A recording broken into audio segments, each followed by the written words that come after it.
Good. Next. Quickly. 3, 2, 1. Reggae. One love. Let's get together.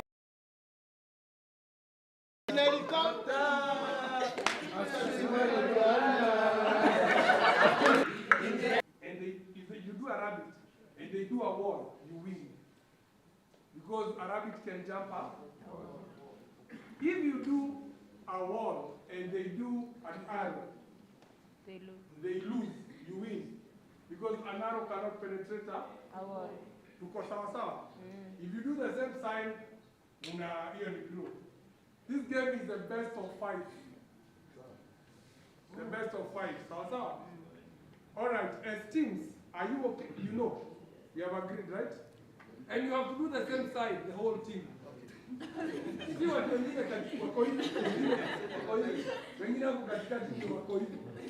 if your team does not do the same side, you fail. So let's get to do this. You turn, you caucus, you agree. I'll just say 3, 2, 1. You'll turn back towards your side. All right.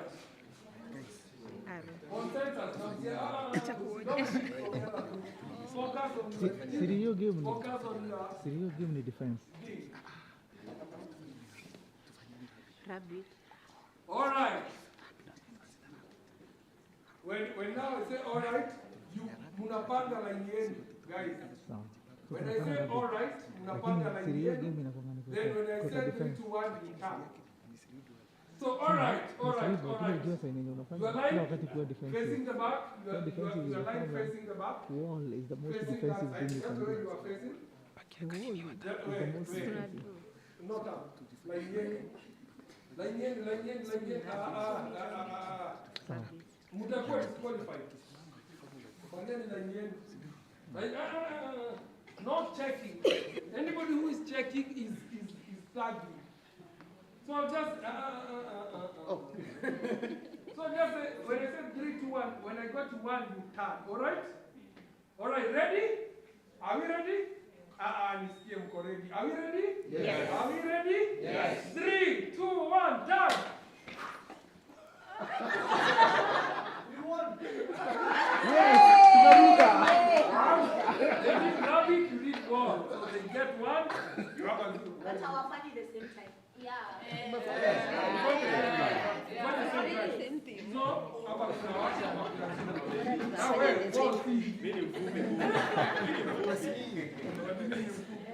all right, focus quickly for the second round. Focus quickly.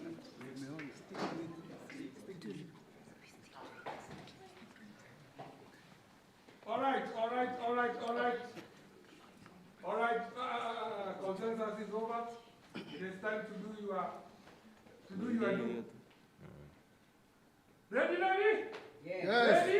Yes. 3, 2, 1, go.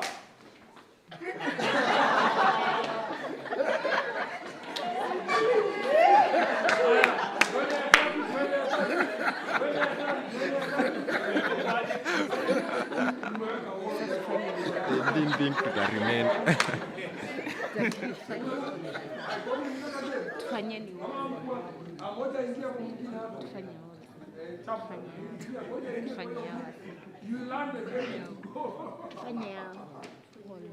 All right.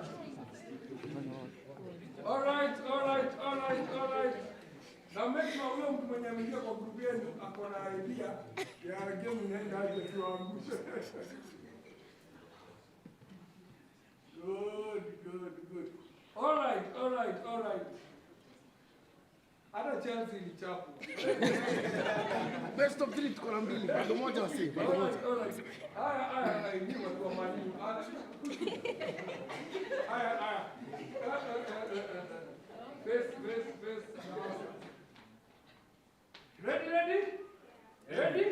Yes, yes, yes. Ready? Yes. 3, 2, 1, go.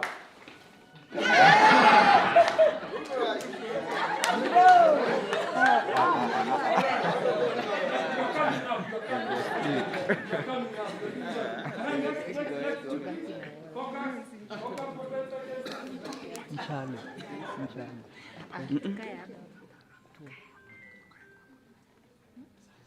Focus over. Higher.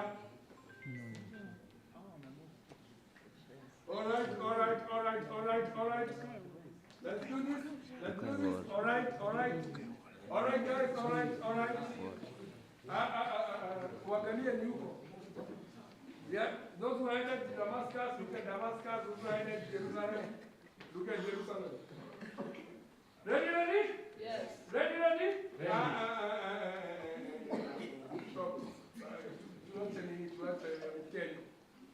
Kenya ni kuiba kura. Ready? Yes. Ready? Yes. 3, 2, 1, go! What's up, baby?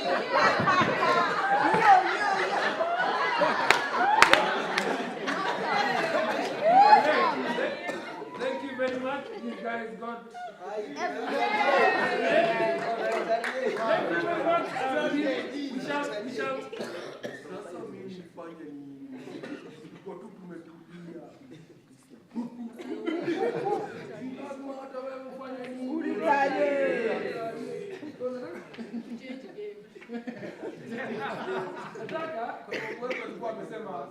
We need to do an activity so that we earn the right to take tea. Now you have earned the right to take tea. Sawa.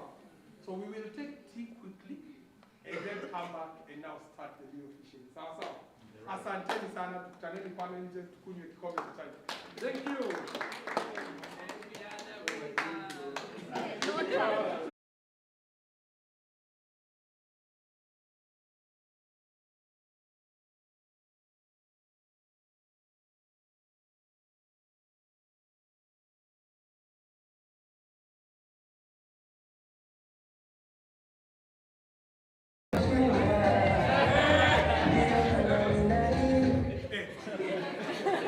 Unajua, thank you very much, lakini kama wewe ni mwalimu, karibu na maiki zangu hivi.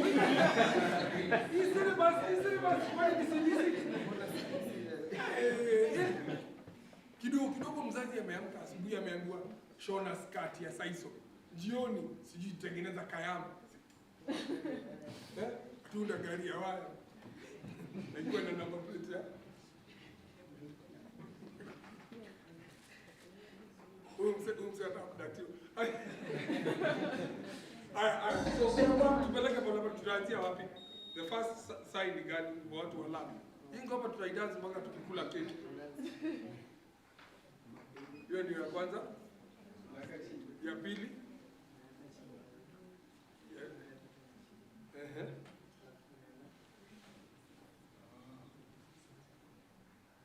Changamke. Basi twende kazi. Nauza mimi mwenyewe nauziwa, ila kesi ya robali afande nimesingiziwa. Afande legeze kamba, ili niweze kukupanga afande, yote sababu ya mchumba. Ndio maana mimi naiba afande legeze kamba, ili niweze kukupanga afande, yote sababu ya mchumba.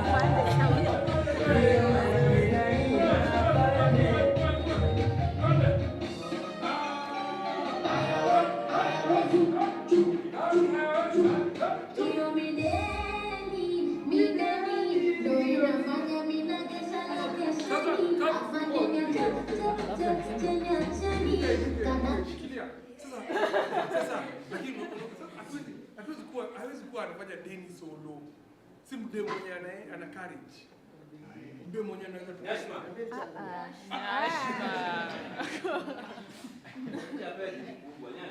Lakini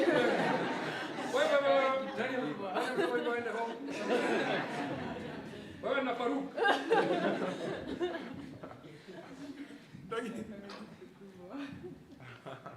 can only talk about someone Nyash when you're given the right to talk about it. It is not yours. Faruk wewe. So Nyash Nyawera. Good. Tuketi. I think we are good. We are energized. So karibuni sana.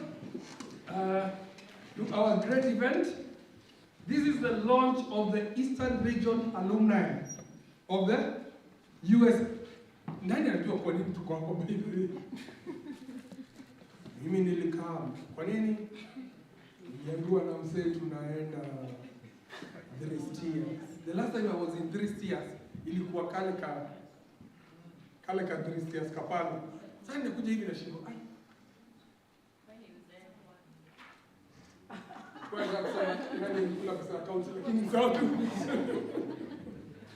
So it's a good occasion. I'm very happy to be here.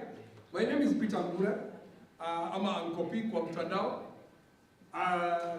When I look around and I see any person who is an alumni or a member of the US Kenya Alumni Association, if you went through any US program, members of the US program, any US program, yes, yearly,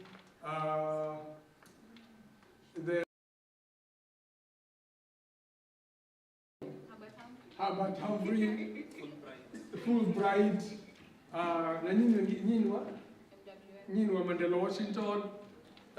How many? I'm just appreciating you. You guys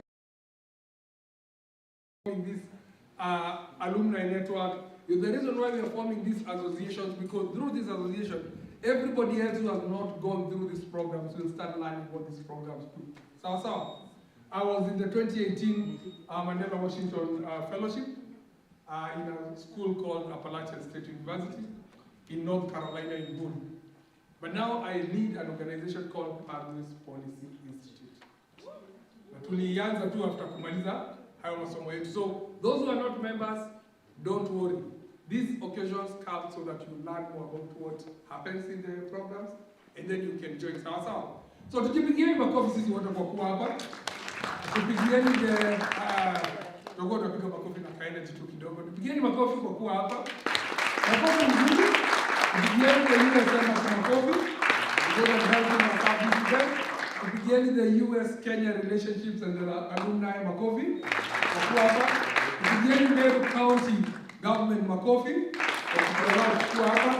So thank you very much. I'll still introduce the other organizations that we have, because we have many organizations and we are going to have these conversations moving forward. So this day is our day. Sawa.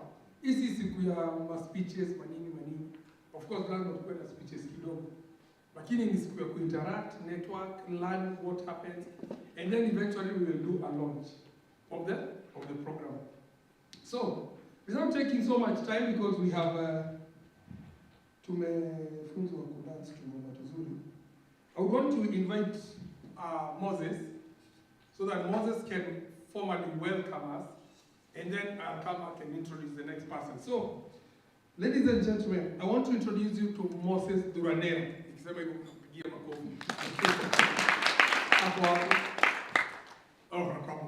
Moses, as he kwani umetoa ngoma zangu? Mimi by the way DJ. Unajua? Kitambo tulikuwa tunakuja place inaitwa Simba Wells. Bado ipo? Simba Wells, lazima wewe kufa hizo ni. So tulikuwa tunakuja place inaitwa Simba Wells hapa. Umepigiwa ngoma zile za Kikuyu. Na unajua zikienda kuisha zinakuanga tu ni gitaa. DJ anaenda huko. Nyinyi mnaja badala mnataka DJ anatoka. So usijitoke. Sawa. So what we will do, I want anytime we invite someone here to say a word, anakuja tu na kawimbo, whichever song we choose, anatudansia mpaka hapo. Sawa. Kama hujui kudance, piga.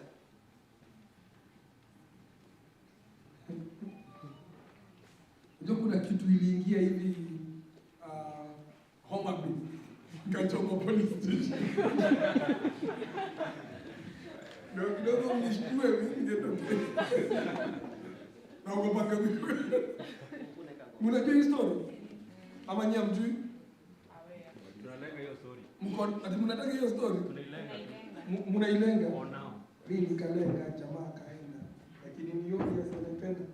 Aya, so Moses, we want to have Moses come. Moses is a Kenyan filmmaker, media consultant, and youth advocate. He's very passionate about storytelling. He's passionate about social and climate justice. He's the founder of Kaskazini Mobile Film Project, which empowers young people like ourselves, especially girls, through mobile filmmaking focused on gender, health, and climate. He's a 2024 Mandela Washington Fellow, and he uses, Moses leads the Isiolo Advocacy Network, and uses digital media and advocacy to inspire change in the whole of Northern Kenya. Ladies and gentlemen, let's put our hands together for more. Where's my DJ? Great. Let's put our hands together so we can kuletea ngoma. Sawa. Hata dance tu hata ukituletea za nini za Ethiopia. Tumesikia kutoka Northern Kenya. So lazima So let's put our hands together for Moses Duranera.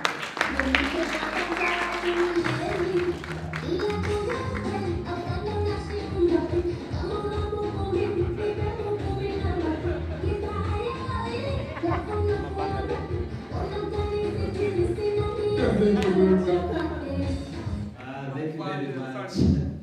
Let's clap for Uncle P. Asante sana. He's our hunk of the group, as you can see. For the Mandela is among the people who are leading us up there. My name is Moses Duranera, Mandela Washington Fellowship 2024. Wangapi mara kwanza kusikia Mandela Washington Fellowship? Kanaona tunakosa watu wengi. If it's the first time to hear about Mandela Washington Fellowship, this is a program inakuwa led by the US Embassy, whereby every year they take young people like me and you. Young people between each age? Yes. 18 to 35. So they take young people, maybe people who are in business, like for me, I'm a filmmaker. They also take people in entrepreneurship, such as kama unafanya cosmetics, kama unafanya vitu za fashion, kama unafanya name it, all types of entrepreneurship. Also those in the civic space. By civic space I mean one lot of organizations and also public management. There are people working in the county government, right? So it's an opportunity for everyone. I know you talk about it more, but also we also have other programs, just like you had to go to the Fulbright, ambayo inapeleka watu kusoma. If you want to pursue your master's, PhD, the US government is able to support you to do that. But what? The other one. Now, people come from different programs. I hope you get a time also to talk. There's a lot, like Humphrey is like an executive one, right? Today is broken. We're all working in too many disconnected apps, and it's killing team productivity. But for the first time, there's a platform that fixes everything. You're fired. Project, chat. You are fired. Immediate effects, hiyo tunaimpeach, hata hizo tunajaribu kuimpeach wetu. So we have a lot to tell you about that, but there's someone who's going to join me who's representing the US Embassy and sitting at the executive level. For me, I'm heading the Eastern region, and I'm really happy that I got to do it in Meru. Hata kama mimi ni Duranera, simona yenyewe ningekubali tu. So I'm really happy that we got to do this launch in Meru, because Meru there's a lot of opportunity. First of all, I believe Meru we are the hub, we are the center, right? Those from Isiolo, those from Embu, those coming all the way in Machakos. It is Meru is the home, it's the center for all of us, and also for alumni. This really is a very good reception. Nakumbuka tukipatana na waziri, he was ready to support us. Alituambia, name it, we'll be there to support you through the Meru Youth Service, and all the other partners ambao wamekuja on board. And I want to say thank you for everyone that has really come on board to support us here today. Without much further ado, I know I have more time to speak. I would wish to take it back to our MC, tuweze kuendelea na programu leo, na karibuni sana katika hii forum. All right, let's put our hands together for him. One of the things I do everywhere, mimi hupenda kusoma makofi mpya. Nani anataka kuona makofi style mpya? Makofi tunaweza pia Jamaa. Faruka kwa mama. Haya nipe makofi. Any makofi that you know. Any style of clapping that you know. Ah, thank you sir. Napenda watu wanajitolea. Tupe makofi. The reason why you do this, even as young people, please learn all these things. Hata hizo games mnaona tukicheza hapa. Please learn them. These things are things that make us earn money, but they're also things that make you and your occasions very meaningful. Sawa sawa. Haya. I'm going to teach you a clap style called Bravo. So when I say Bravo, you are going to master this pattern. Can you try? But now it comes after the MC amesema bravo. That's it. Si useme tu bravo fine. Ni nani hii bravo ni ya Moses, ndio? Okay. Let's do it. Bravo. Okay, again. Bravo. Bravo. Bravo. Baada nikwambia kitu moja mzungu anapendea Afrika anashindanga atuangalie hivi. Ni vile tunakuanga na energy ya vitu kama hizo. Afrika si watu. Mshawahi kwenda church zile zinaibangwa nyimbo za Kisungu. Wangapi hapa ni wa PCA? Wadau wa PCA oye. Nafunga. I did my own. I'm a youth man when you have a chat. Great, thank you very much. I have no issues with kuimba pole lakini my youth lazima imechangamka. So the next person I want to invite, and I think mumeambiwa, she sits in the national level of the Alumni Association. Sawa. So I want us to put our hands together and clap for jina yako imeclear. Farid is jina inanichanganyanga. Please don't blame my mother tongue. Lalaikipian. Put your hands together for Lalaikipian.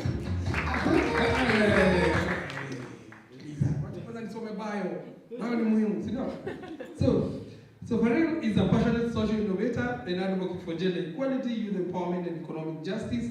She's a Mandela Washington Fellow for 2022 and went ahead to do her, she was doing public management, and in 2023 she was able to do her professional development experience. So when you finish Mandela Washington, a few people are picked to continue with their, what we call the professional development experience. She has leveraged all those global platforms and together with other alumni of the US government exchange programs, they spearheaded the formation of what now we are launching for Meru, but she is at the National Alumni Association level. She's the senior vice president in the alumni. Senior vice president of the Alumni Association. She's also a Faith for Our Planet Fellow 2022. She's a Women Tech Star Fellow 2024. She's a recent graduate of the University of Iceland Gender Equality Studies Program 2025. And in May 2025, she earned her master's in development practice from Regis University in Colorado as a scholarship recipient. She's the founder of Uzuri Empowerment Hub Kenya, which is a gender justice champion. She's a social innovator and a communication strategist. Her slogan is, be brave, be fierce, be the change you want to see. Put your hands together for the light. Yeah. Now we can see. Welcome. I knew how she was this size. Now she's size that you can feel dog. I'm a group. See you have a size there. Go. Put your hands together for her. I'm thinking girls. I DJ. I want you to call. Ladies and gentlemen, put your hands together for the light. Yeah.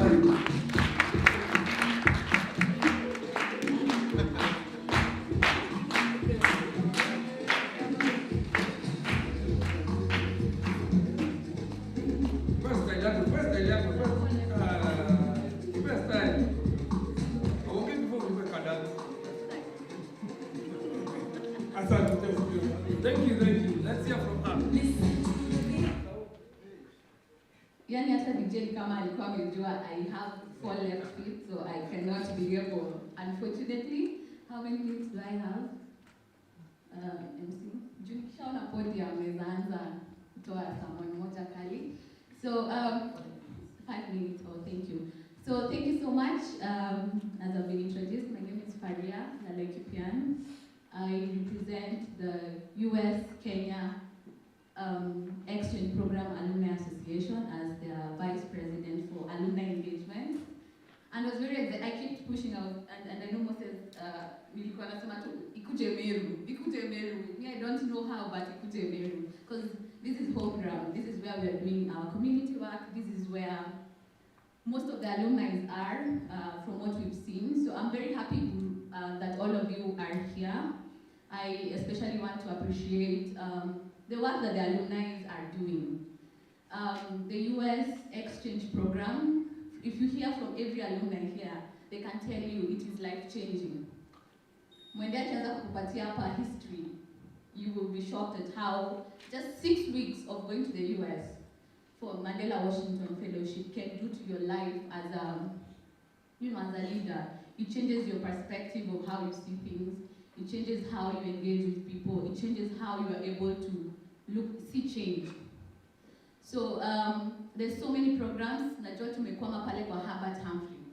Please, Moses, inaitwa Herbert Humphrey Fellowship. And I know we will have our top leadership, the president will join us online.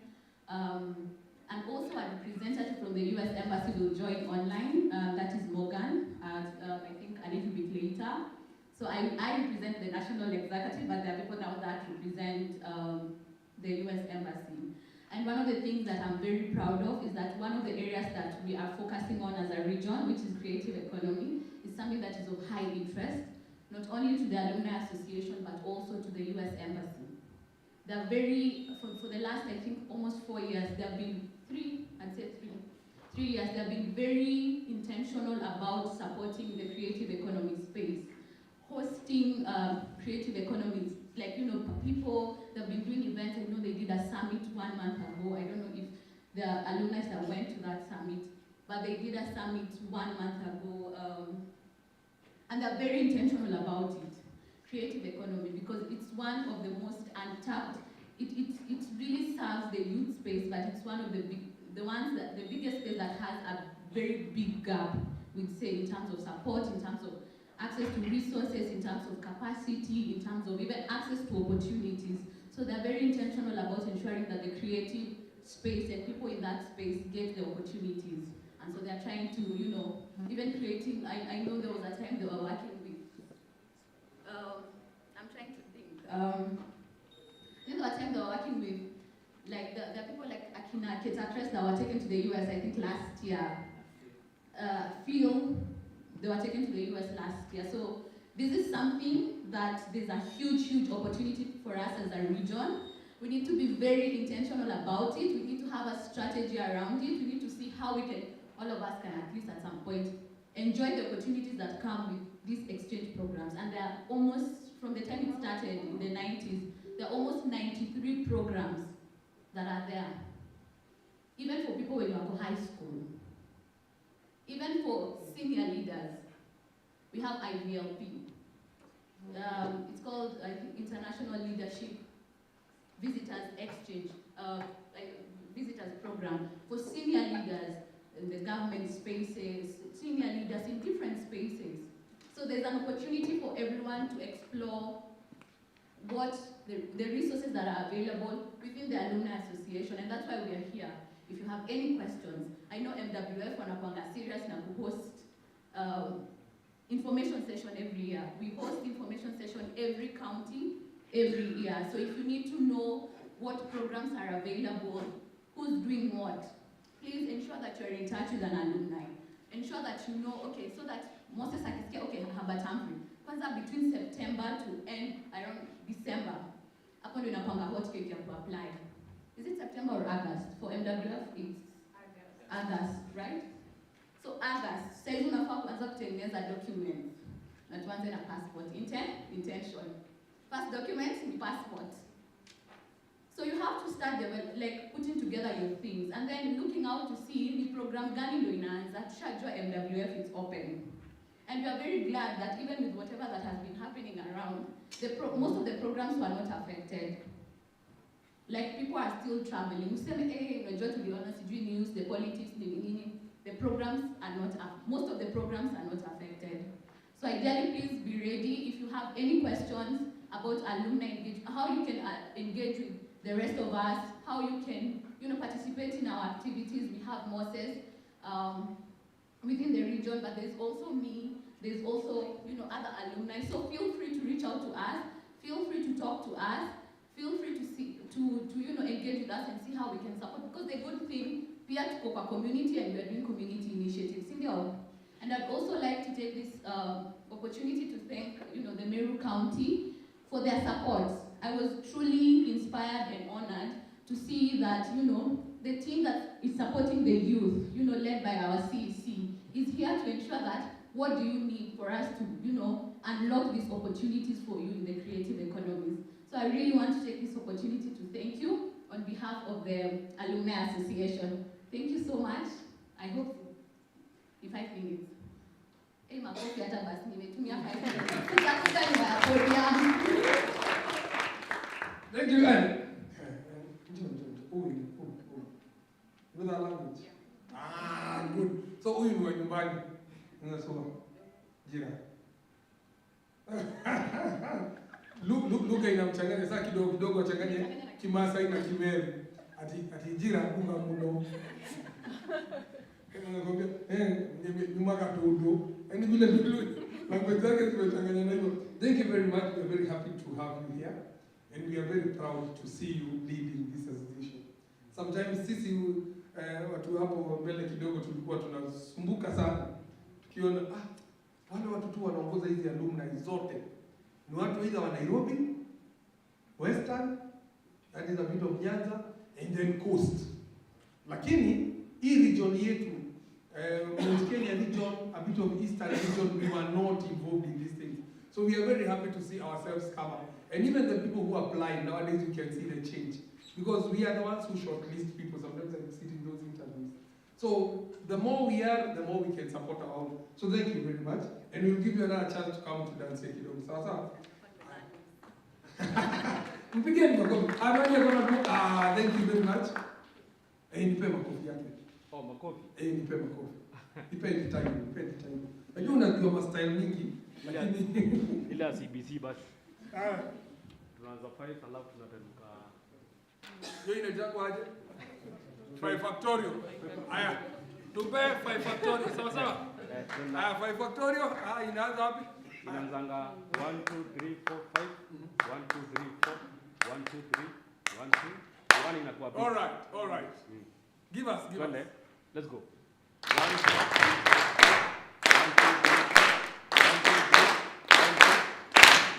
Sasa hiyo makofi unajua nilimwambia kila mtu soma kitu, si ndio? Nataka tufanye factorial ya 9. Factorial ya 9. Lakini nataka tufanye even numbers. Okay?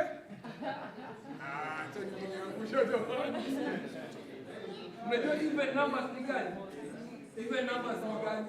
8 6 4 2 4 6 8. Na odd numbers ni gani?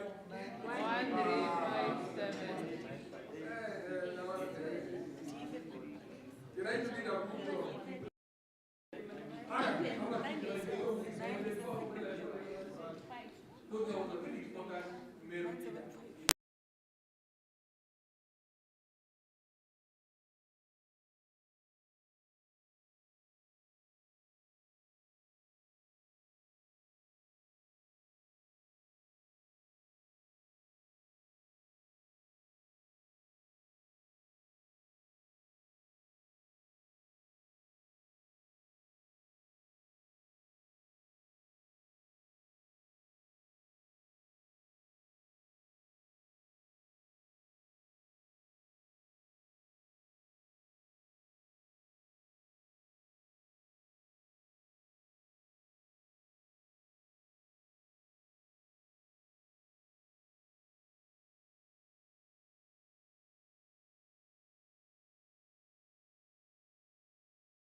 retire na focus. Una retire nini? Kijana waanze kujipanga na retirement. Mapema. Please usisumbue watoto wako.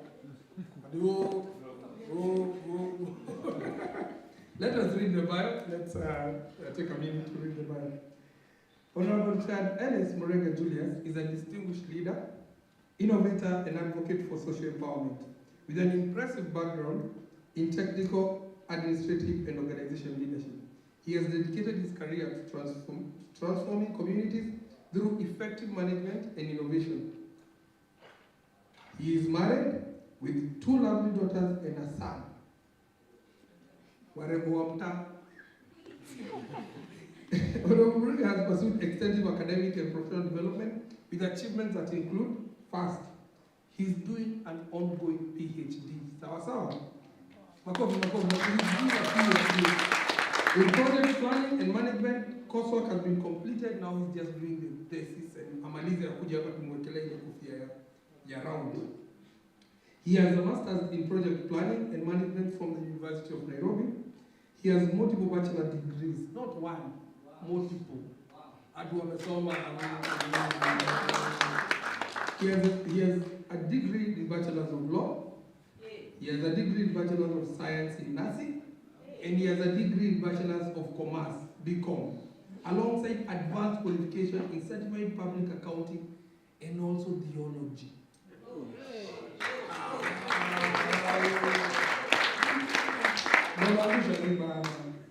He brings a wealth of experience in his professional endeavors, has served in key roles such as County Assembly Service Board Member and Chair Finance Subcommittee, ensuring efficient function of the County Assembly, MCA for Municipality, and Deputy Speaker of the Meru County Assembly 2017-2022, where he presided over the Assembly and chaired vital committees. He is the Director and Board Member of the Kenya National Trading Corporation. He lectures at the Cooperative University, and he also lectures at MUST, where he has shaped curriculum and inspired students. His commitment extends beyond his professional life, is reflected in his role in the youth and sports development, including chairmanship of FKF Meru Sub. He is also the vice chair FKF Meru Chair, Upper Eastern Region. He's part of the referees, NYC. He's now our CEO. Let's put our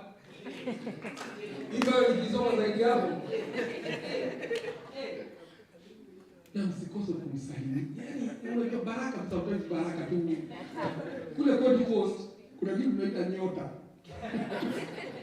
Watu usalimiana wanaibiana nyota. Sawa.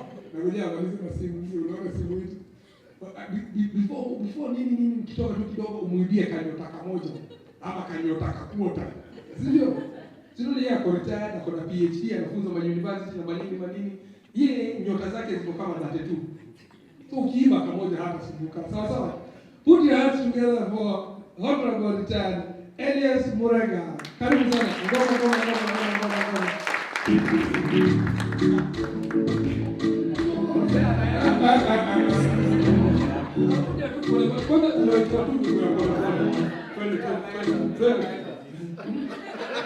Ngoma.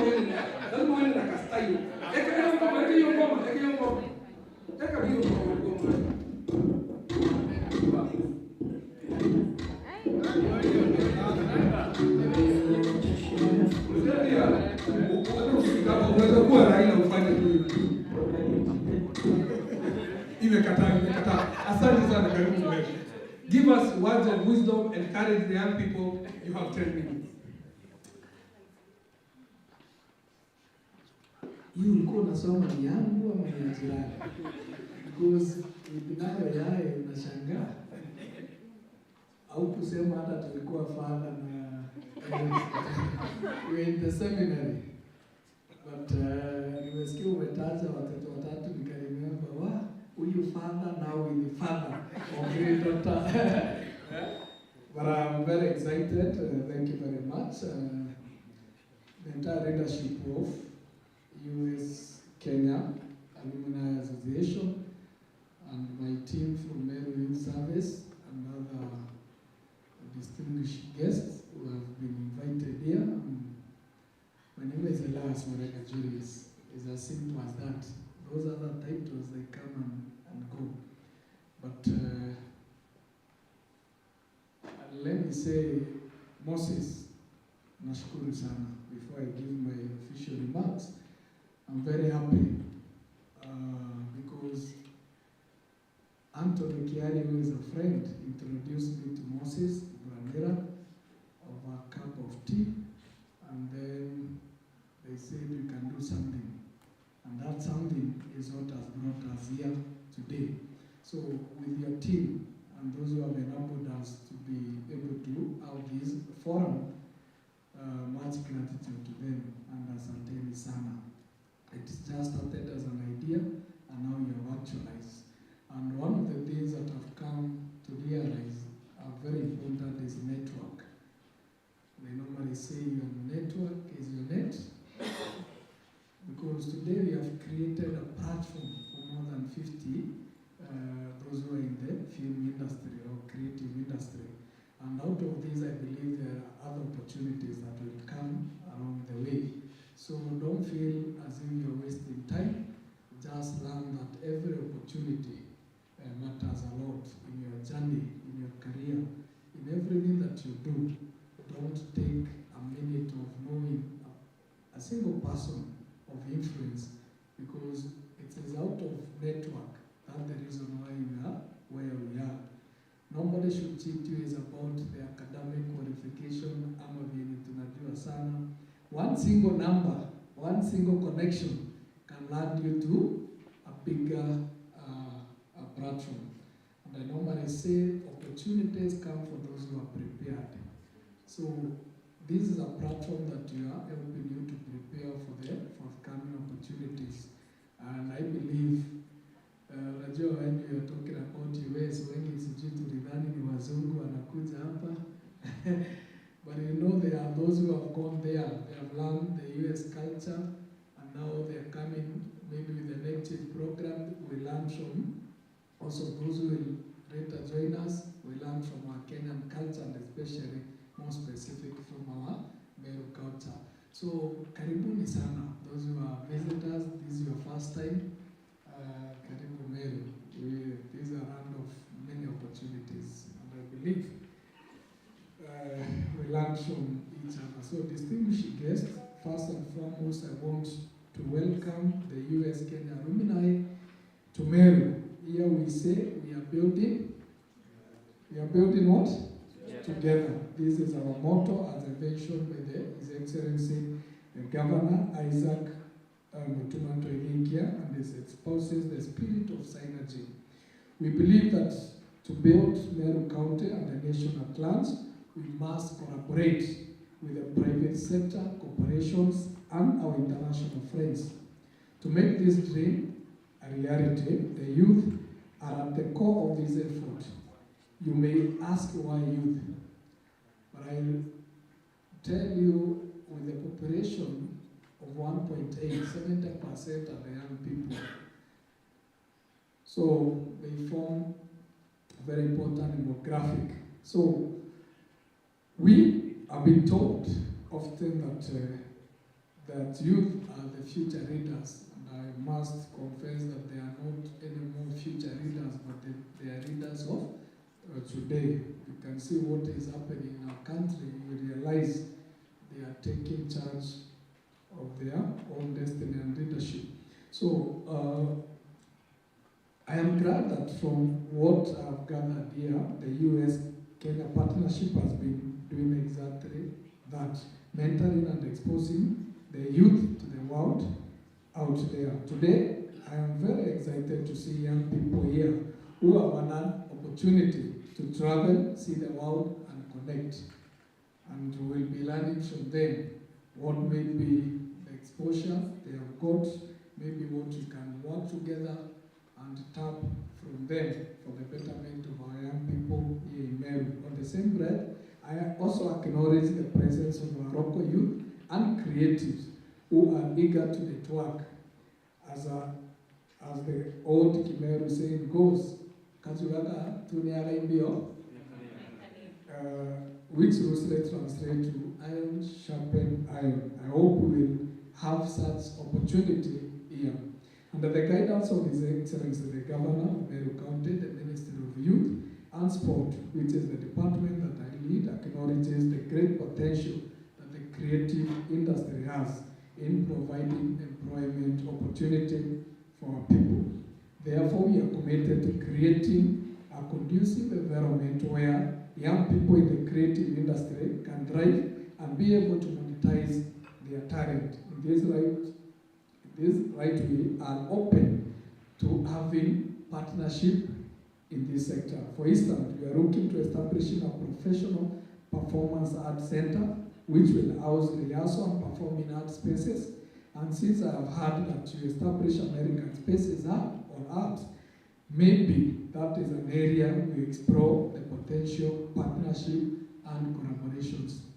And I believe this will be very key for us. It's a dream that I've had personally for many years when I was serving as a member of County Assembly, and thereafter where we can have even more than 1,000 capacity hub for performance theatre, because hiring of stadium and other spaces has been very expensive for the young people.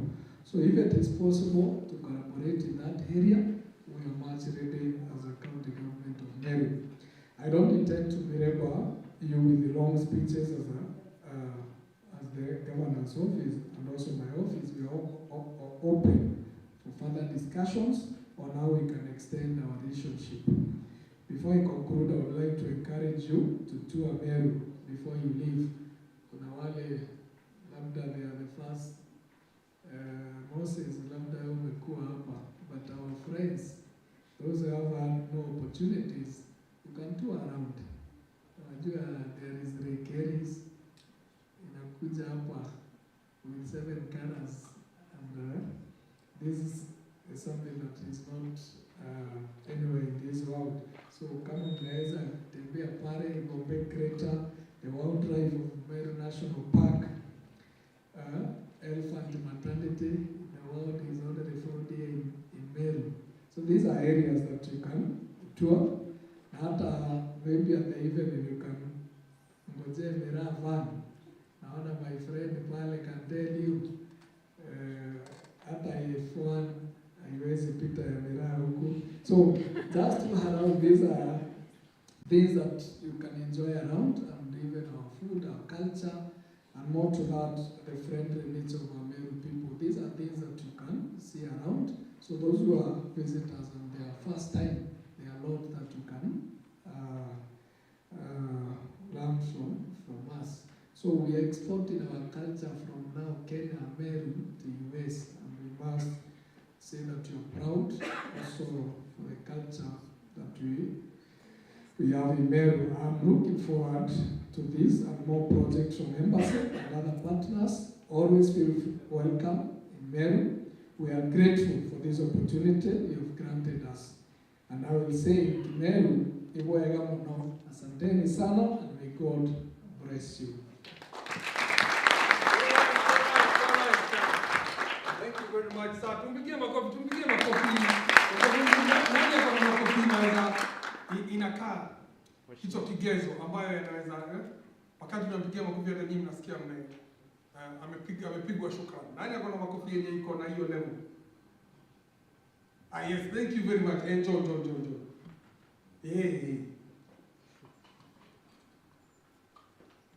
Good. Tumpigie makofi ya kija mrembo. Kila encourage kupigana support. Nipe makofi, tupe makofi. Kila kitu Nilikuwa nafikiria, there's this clap I learned somewhere. So as I walk slowly, you clap, pole pole, and then when I start moving faster, you rain more. Unapata? Let's try. You rain more, pole guys. So wacha nijaribu. Haya, 1, 2, tuanze.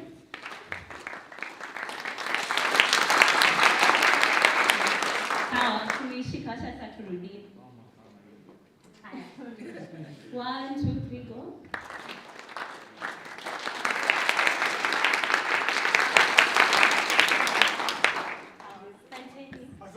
Thank you very much, sir. Please, I hope you will stick around for a while. be able to listen to some of the conversations we have. Lakini kuna kitu moja, kuna kitu amesema iron sharpens. Unajua ukiambia Moses hivyo atasema iron, atasema Moses atasema iron. Hebu sema iron. Si iron. Si iron. Iron.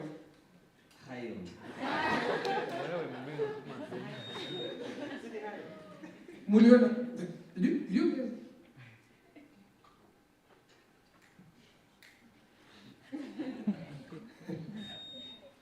did you watch? This is so. Karibu ni distract. Muli watch Trump juzi akisomea South African president. Alimwambia nini?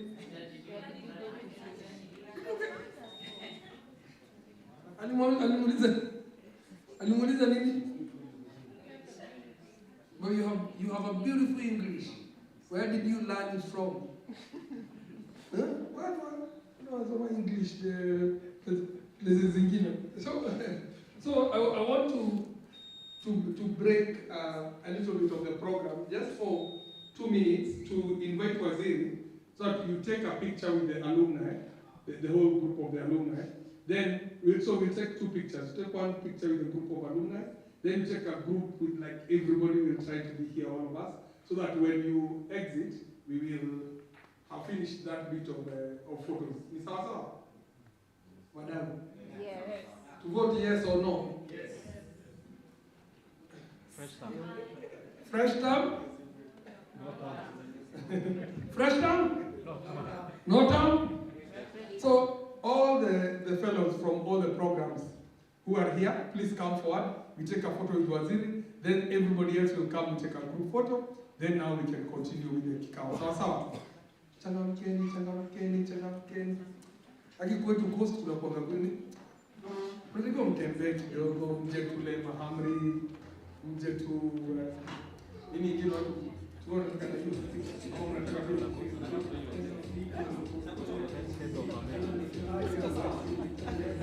tunaifunga hivi, ukijipanga ufungue. Haya, fellows kindly. Program.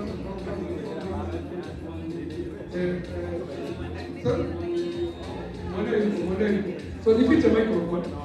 Haya. So tuko sawa? Can we put it on? I want to see if when okay, choma macho kidogo msema. Can he take with that one? Or it won't? Sorry? Sawa, acha tuzime tu. All right. Haya. Kwa karibu kidogo na smile, onyeshane meno. Kidogo. All right.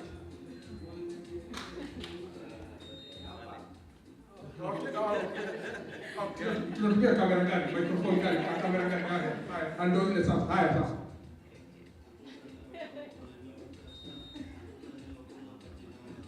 Niza kitabu nimeipita sasa. Wale wengine John piga picha na Waziri. Hii ndio chance hiyo nimemwambia kusalimia Waziri. John, kujeni. Kila mtu achukue nyota yake. I hope we just tafakari here. It's just a group of yeah. Wanaweza kuchukua for space, wherever. Anywhere you are there, anywhere, just go. Let's just all go there.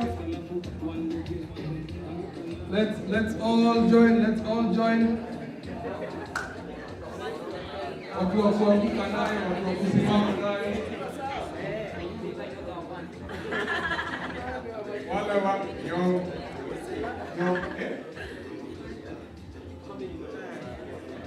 Wengine mnaziona hapo nyuma ni hapo cha kwani hii kaunti marangi tu ni dada. Kuna mkubwa anakaa kama mimi. Kama red, mtu ana yellow hapa kidogo. Yellow kama yeye. Niko hii tu bregi yake.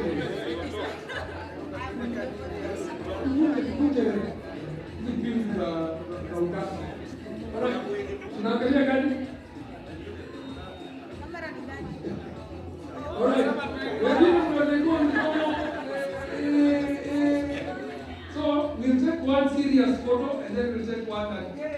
a nice one. All right? All right. Ukimaliza the serious one, uniambie. Now the crazy one.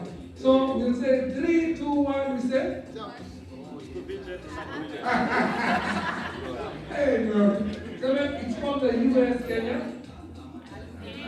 The US Kenya Alumni Association. So we'll say, I'll say 3, 2, 1, we say US Kenya Alumni Association. Sawa. Picha zitapigwa na video itachukua. All right. Ladies and gentlemen, 3, 2, 1, go. US Kenya Alumni Association. Again. US Kenya Alumni Association. Finally. US Kenya Alumni Association. Perfect. Thank you very much.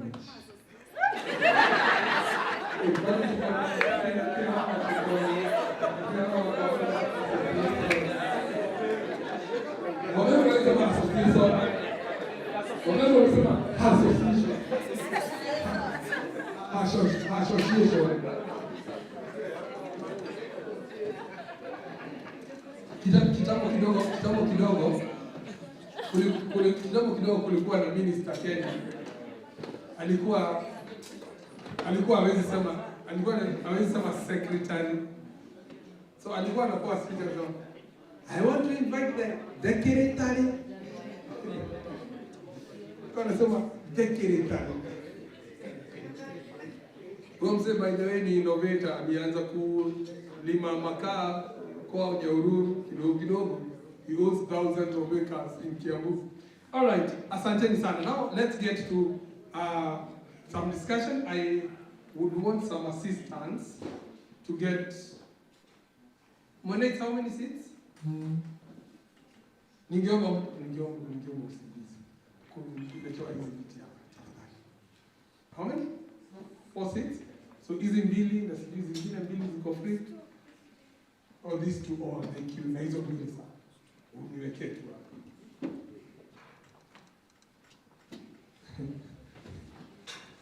Kuna mtu ameniuliza kwa nini unataka kucheza musical chairs. Ni mapema sana kucheza musical chairs. Thank you. So because we want to have a conversation, if you look at our program, we're having a panel discussion, just discussing unlocking the creative economy through leadership and innovation. This will be a panel for about 45 minutes, and we'll have a conversation just around it. And I want DJ Koredi.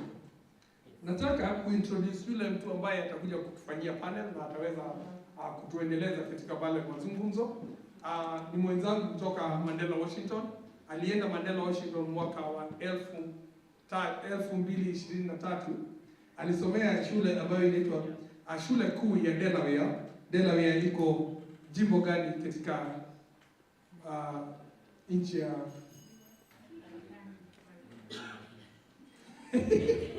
Kiswahili changu kimeishia hapo. So I want to introduce to you Mwende Mugambi. Mwende Mugambi is a 2023 Mandela Washington Fellow at the University of Delaware. She's recognized for her commitment for leadership and governance. She's also the U.S. Kenya Education Sector Lead. Makofi. The U.S. Kenya Education Lead and the Vice Chair of the Eastern Region Committee, Makofi. She's a policy consultant and a trainer, having worked with different organizations in empowering communities in policy and governance. She is the founder of Mizizi Africa, tupigie Mizizi Makofi, an organization that focuses on integrating AI, artificial. Unajua ukisema AI huku, unajua sisi ni watu wa ng'ombe. AI inamaanisha vitu tofauti huku, si ndio? So lazima tuisome vizuri. Sema artificial intelligence in policy and governance to simplify and translate policies. She is a seasoned moderator and public speaker with over 5 years experience in civic engagement and community advocacy. Mwende has dedicated her time to championing human rights and fostering inclusive dialogues within community. She is a firm believer in the power of women as catalysts for change, emphasizing that women thrive and communities prosper. Her mantra is, "You are what the world needs." Amen? You are what? You are what the world needs. And I can also add that me and Mwende come a long way since we were youth champions in this county with an organization called DSW. many years ago. So when I see her grow like that, I'm very proud as a Mandela Oshino Fellow. We also do some work with her in Laikipia. She comes to teach us artificial intelligence. If DJ is ready, ladies and gentlemen, let's put our hands together for Mwende DJ.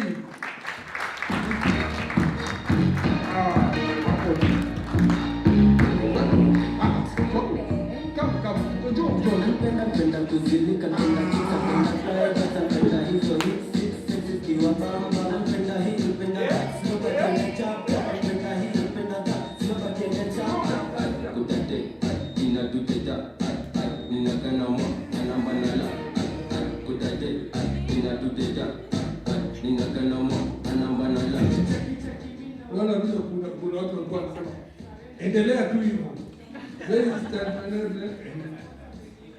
Karibu. Thank you. Good morning. Aish, habari yenu? Good morning. No. Mmekunywa chai? Yes. Hey, please salimika in a better way. Good morning. Good morning. Mko salama? Yes. My name is Mwende Mugambi and I'm very, very excited to be here today. Msijali, it's very cold in Meru, but jana kulikuwa na jua. So for those of us who have come today, we are wondering what happened yesterday and today. Today is a little bit colder, but yesterday was warmer. So please, niongeleshe that we all feel warm. Nisifeel kama nipeke yangu hapa, si ndio? Yes. So just like our MC said, I'll be moderating our session, which is titled Unlocking the Creative Economy Through Leadership and Innovation. And I'll just say it again, unlocking the creative economy through leadership and innovation. And in this panel, I'm joined by very, very amazing, seasoned people in the creative economy. So I hope you guys are ready to hear who they are and also listen to what they have to say to us this morning. And so if you allow me to welcome our first panelist, who is Marjorie Mwendwa. A clap for Marjorie. Am I saying the name right? Yes. So Marjorie Mwendwa is an award-winning model, economist, and current Miss Meru. I hope as a model kidogo. She is also an actress and was featured as one of the divas of Mutindwa. Marjorie serves as the coordinator of the Sana Arts and Culture Association, where she uses her platform to promote youth empowerment, culture, and community development. With a strong background in economics and a passion for social impact, Marjorie brings a unique blend of intellect, creativity, and advocacy to every space she steps into. So Marjorie, please model as you step into our space today. Is she married? Depends on who is asking. Who is asking? Who is asking? Hey, I clap for Marjorie. Let's go. Hey.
Mantra in this industry is the more, the merrier.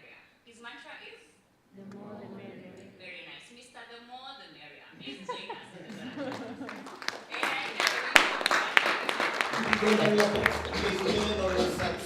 and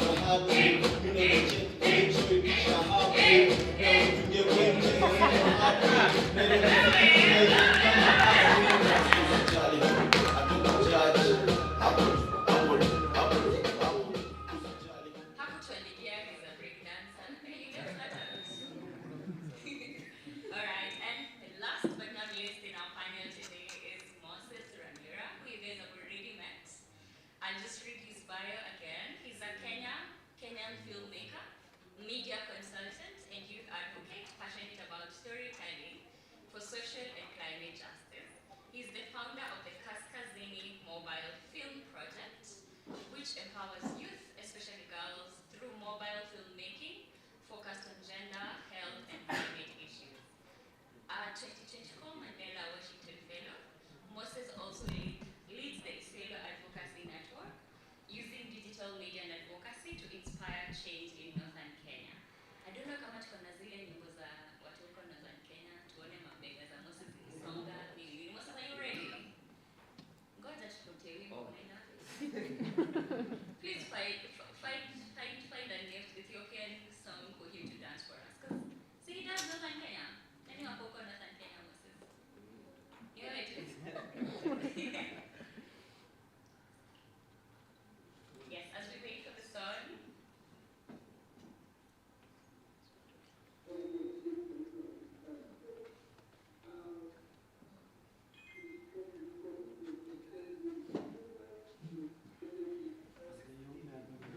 Bluetooth imefanya ile kitu. Tutamchezea hiyo.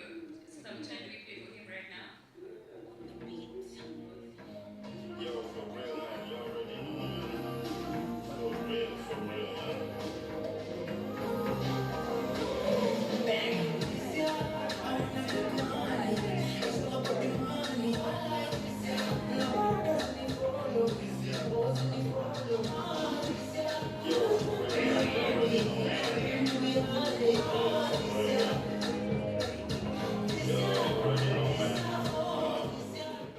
Thank you so much, Moses. A clap for our panelists. Kisikia kizungu imekuwa nyingi, mtuambie, si ndio? If you use too much English, feel free to raise your hand and say, no, I do, and we will change it, okay? Sure. Yes, so over to our panelists, and I'll start with you, Marjorie. Why modeling? Why acting? Good morning or afternoon. Good morning. Morning. So once again, Marjorie Mwendwa. Yeah, we are very connected. As introduced, I'm a model. I'm an actress. The face of dentistry.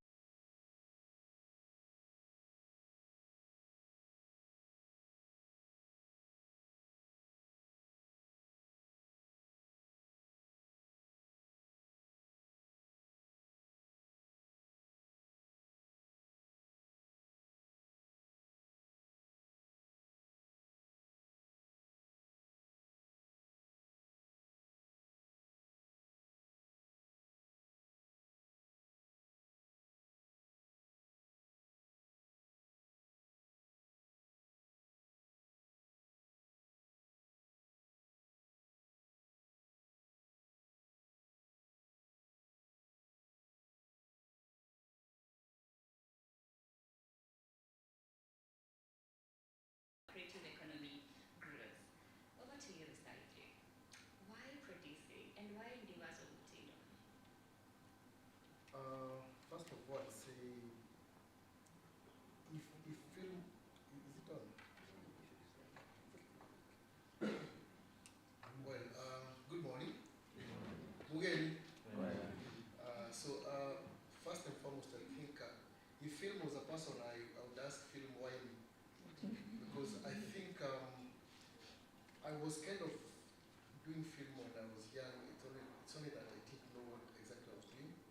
I happened to be that person who will always be entertaining people in class, in school, at the university, even as scholarship. I was pursuing finance and accounting, and I was given 30% scholarship because of acting. So I started in theater, and then much later when we met with Peter, he kind of inspired me to go into film. And when I went into thinking about the art form, I realized I can be everything that I want to be.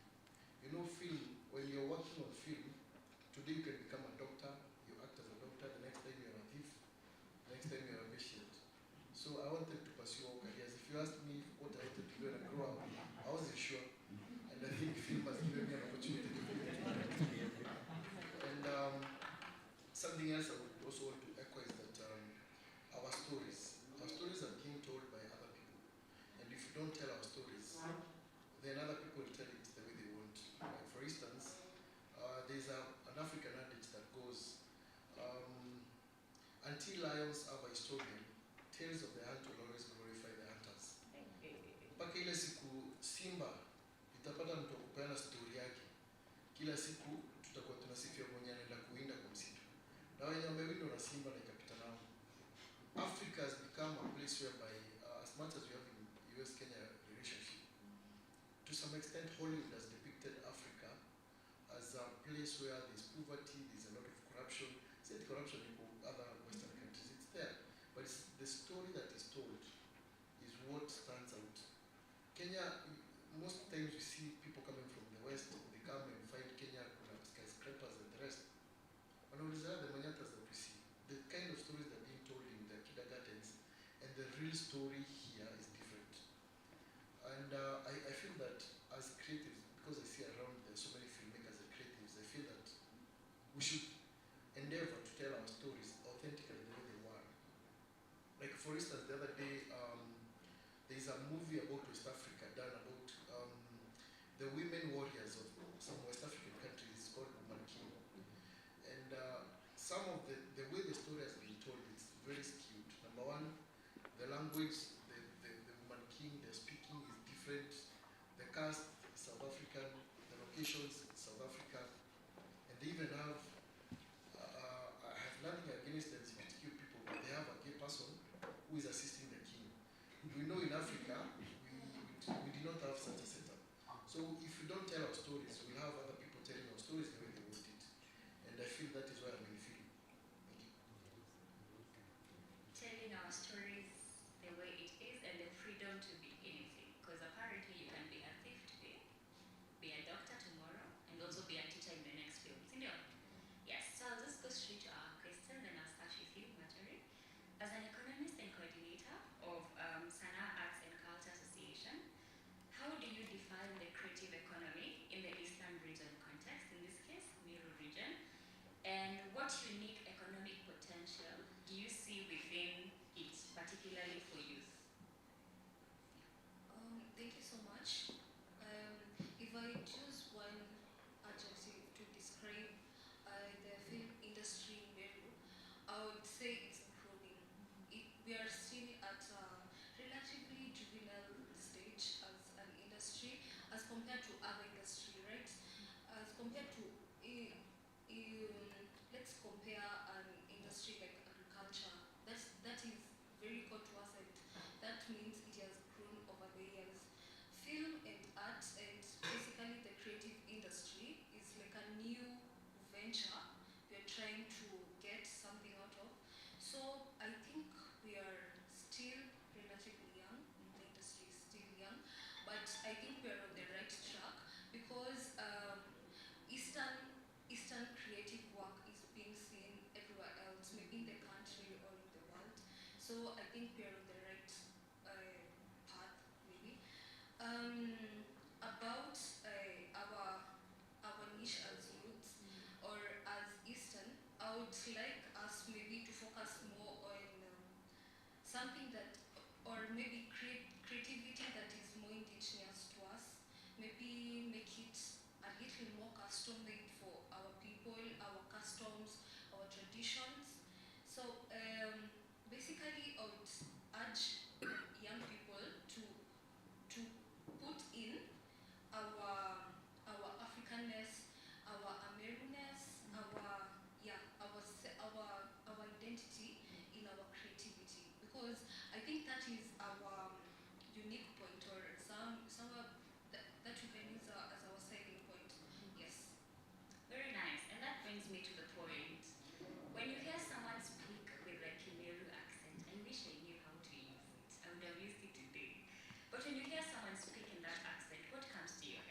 Do you think huyo mtu hajui kizungu? You know, the question is what comes to your head, because for me it means that is someone who comes from a specific area and I can identify with them from how they talk. Senior. And so I think what Marjorie is trying to tell us, it's about time we start speaking how we should be speaking. You don't have to sound like a mzungu, you know, your English doesn't have to be smooth. You don't have to say your T's and R's and dot your I's. Senior. Yes, we all need to, you know, own up to who we are and ensure that the films we are creating showcase who we really, really are. So over to you, Moses. And my question to you is, through the Kaskazini Mobile Film Project, you're empowering youth, right? Especially girls through storytelling. How does this mobile filmmaking exemplify innovation and in the creative economy? And what kind of leadership is required to inspire young creators in undeserved communities? Yeah, thank you for that question. Allow me to go back really to even give the background of Kaskazini Mobile Film Project. For me, when I was doing storytelling, just like any other creative, it is usually very hard to find collaborators, especially people that are willing to come together to be able to do a project. I don't know how they did Meru Divas, but they can tell you the budget was crazy. You can't do it alone. You need people as crews, you need people who are going to help you organize. And being the only creative, especially around Northern Kenya for me, was the biggest challenge. Like I say, the US Embassy really came in because that was, I'd just gone to the US in 2023, where we had to screen our film. Then later on, I decided, why not try to apply for the embassy. That is the Mandela Washington Fellowship. Funny thing, I have not get it the first time. It was my third application. So I kept trying. The first time was 2019, and when I went there, I never got the chance, and I'm glad I never did because there's a lot of things that then were not making sense. But after I did the film, I was very much convinced what I want to do. I want to create stories and also empower young people. So when I finally got selected and taken to Rutgers University, that's when this vision came of how can I train more young people in my community to be storytellers. But again, another challenge was, yes, I know for myself I have cameras, I have equipment. So once I go back there and I train these young people with the devices that I have, immediately after that training, they feel they are not equipped. They feel there's still a gap. They're like, oh, I can't do a documentary like Moses simply because maybe I don't have, not shooting with a high-end camera. And that's when I said, why not use what they have, and that is mobile phones. And that's where we are. I see a lot of creatives. Most of you haven't met me, but I know you because I see most of your content on TikTok, on Facebook, on Instagram. And that's where we are going as a generation and as creatives. So when I came back from Rutgers, I found this project, Kaskazini Mobile Film Project.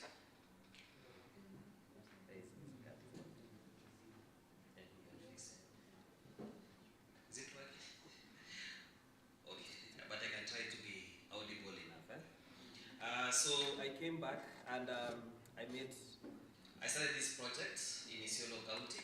Basically, it's a center. We have a center where we piloted last year, December, and we brought 20 young people to come to learn for 2 weeks. And it was a hands-on training. We train you from videography, photography, filmmaking, editing, and we actually did a film. We learned to film by doing a film. So by the last week, we were actually going to communities and shooting all this through a mobile phone. I'm going to show you one of the films that we did with the students. And right now we are in our 4th cohort. I'm glad people from Meru have really been helpful. I partnered with Peter, who was among the lead, who was training students on editing, and many others. So we brought on different professionals, different creatives, who also hope also to partner with you, because the main aim of today's was to network. So I hope we can network. We see also how can we even bring Kaskazini and Meru, how can we also uplift creatives here.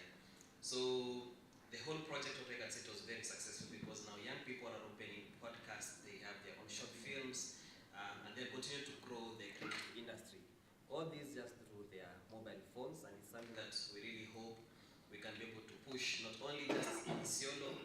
also we can be able to go and empower through this, the whole Eastern region.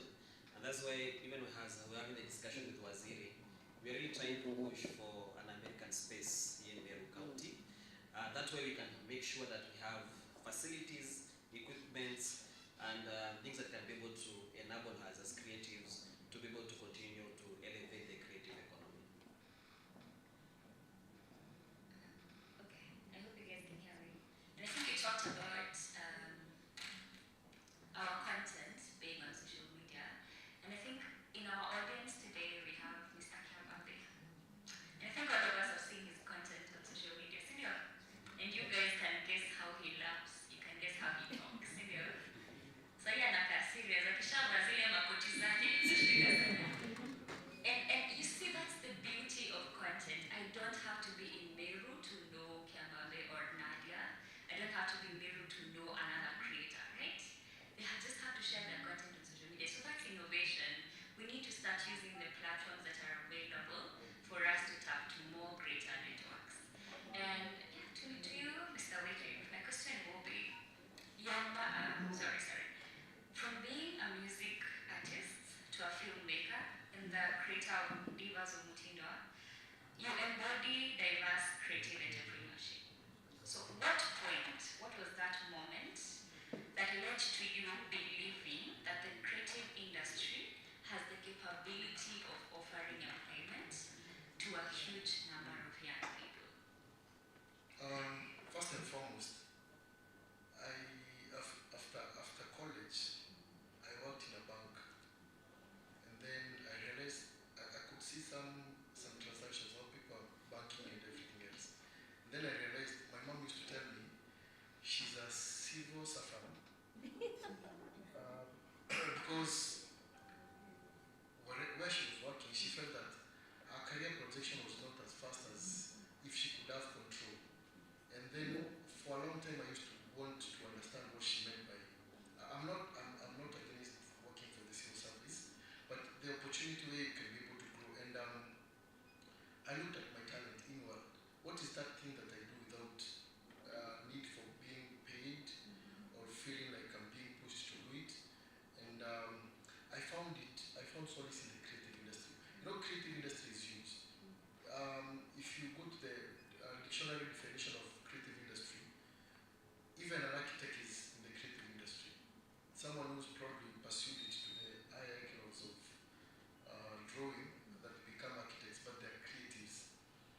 So I felt that in the creative space I'll be able to do a lot of things and still grow. Because I usually read about what other creatives are doing in other countries, the opportunity that has been there. We happened to attend an event with Eric Mutweli sometime last year. It was during the launch of WAWC, Africa Audiovisual Film Commission in Africa. It was done in Nairobi.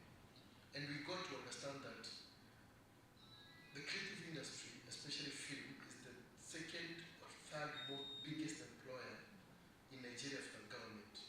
So the data is already there, the statistics are already there.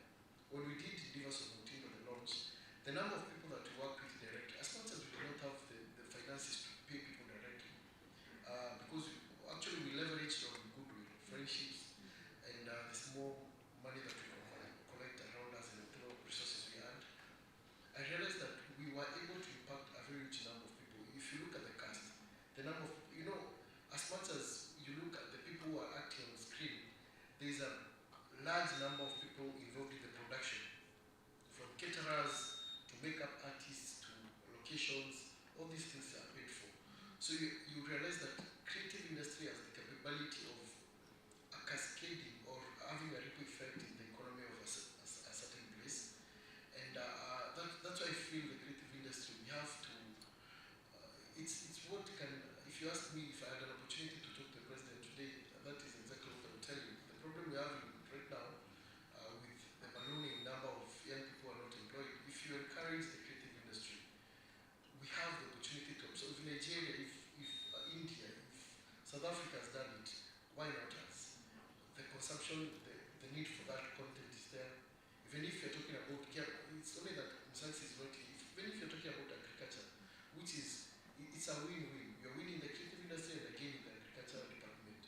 So I don't know if I've tackled your question, but I have been here and there because I feel there's so much that we can do in this industry that can really impact on our society and community.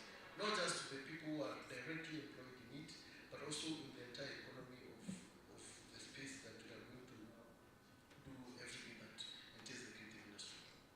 Very nice. And he talked about working with many people during Divas of Mutindo.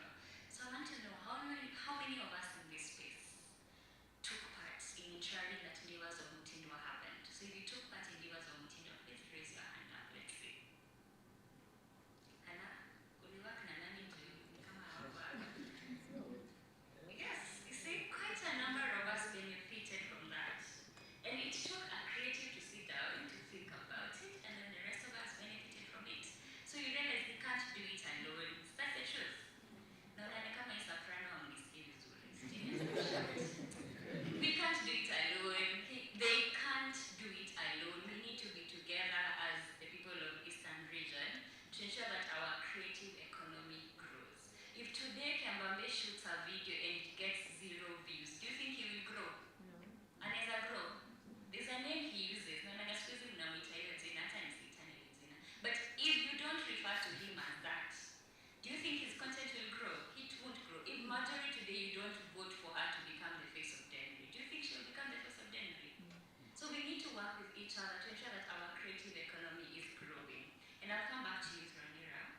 And my question to you is,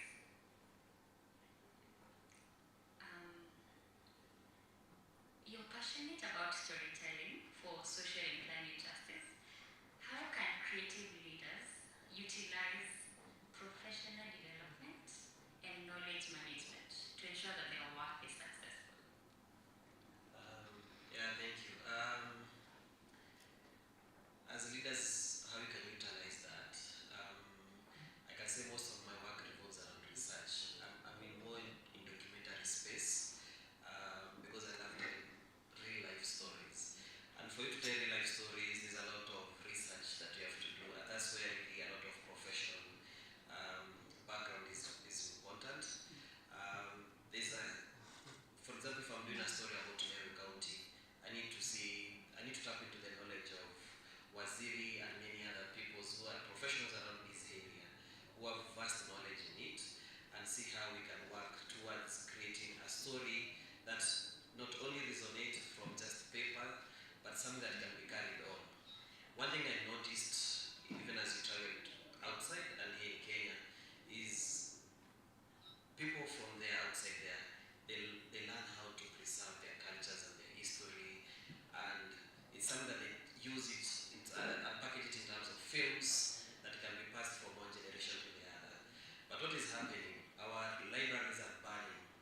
When I mean our libraries are burning, is our history is kept by the elderly people.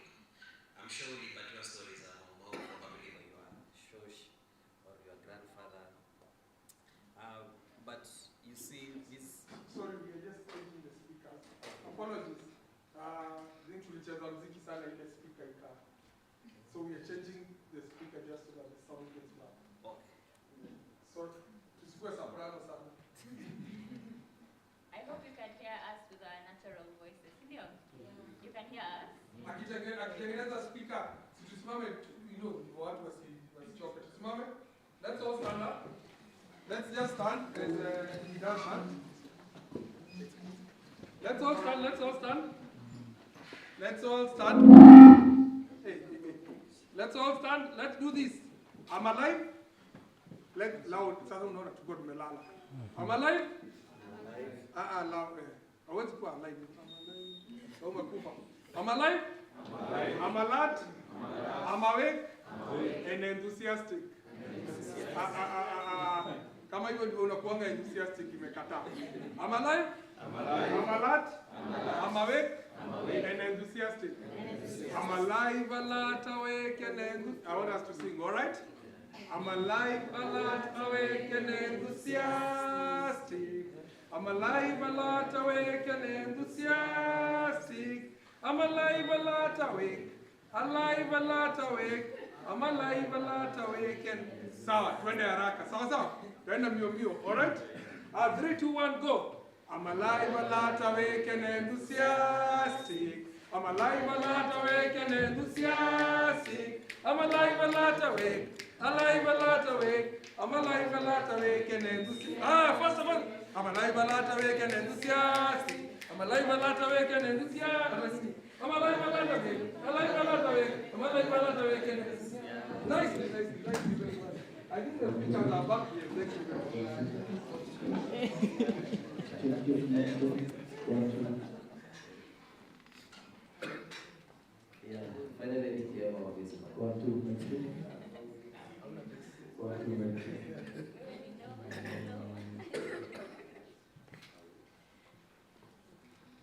We good, eh? So what I was saying is that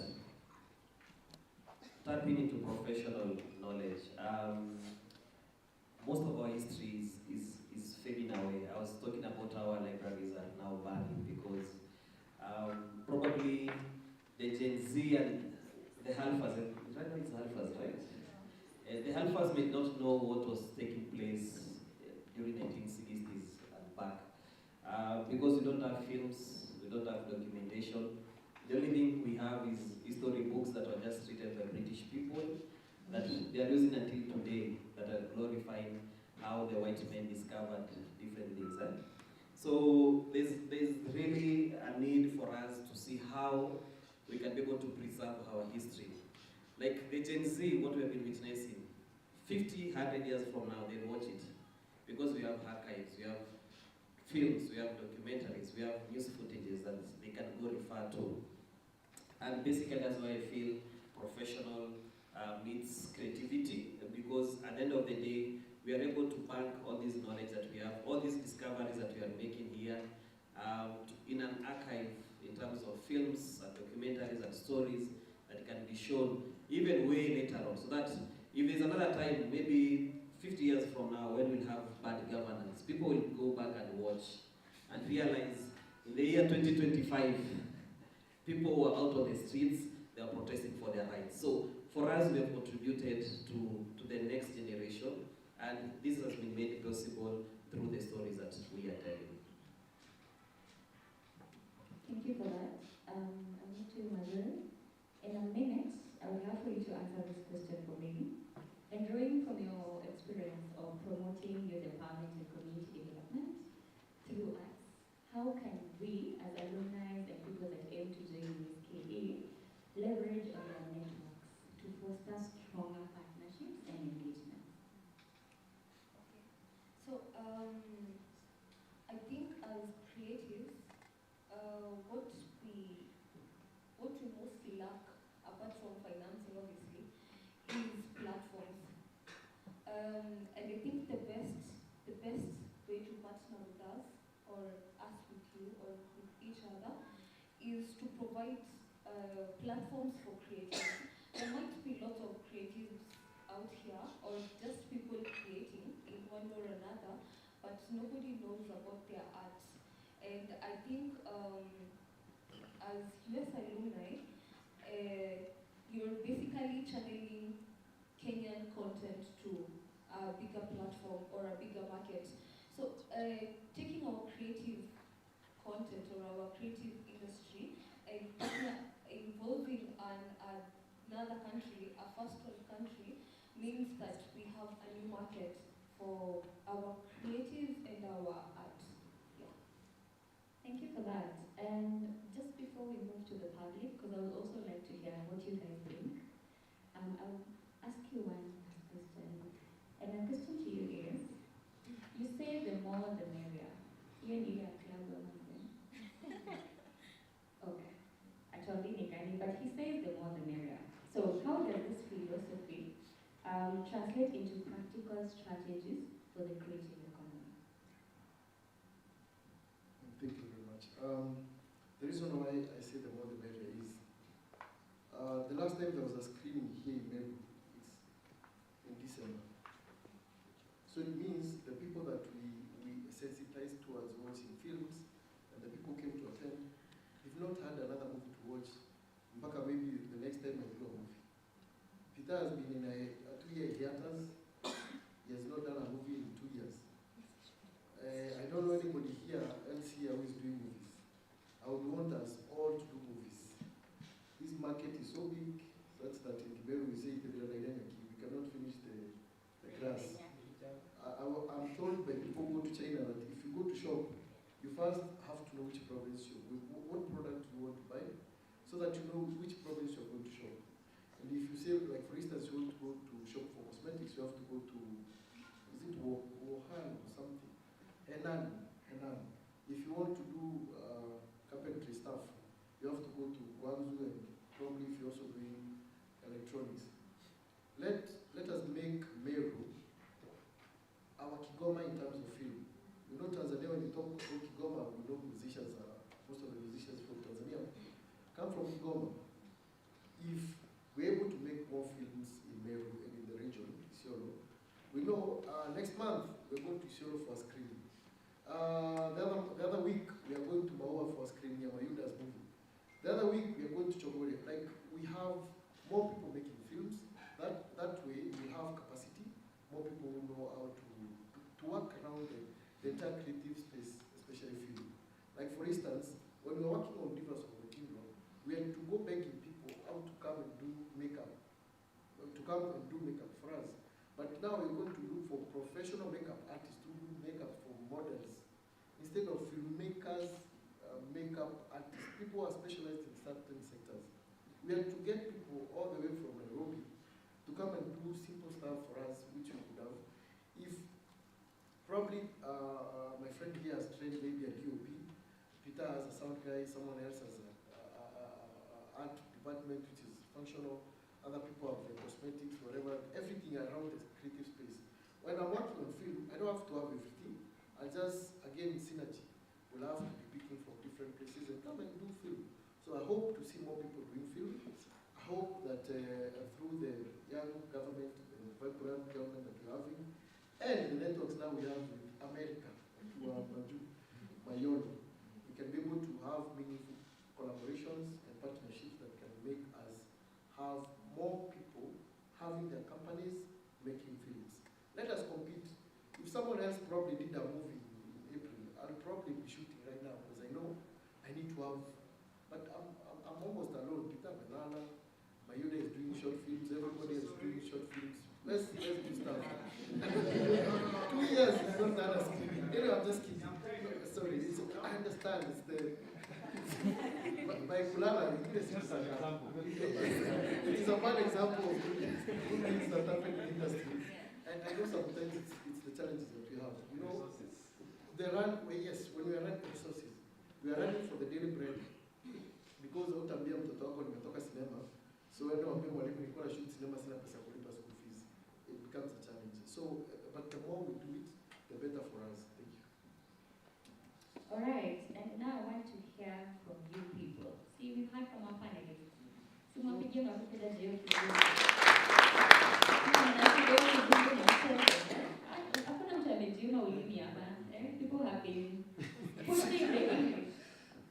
And so I want to hear, and my question to you is, what are some of the biggest challenges, in the creative economy, when people in the Eastern region, and especially in the creative economy, face, and how this new partnership with you as Kenya can help solve these challenges?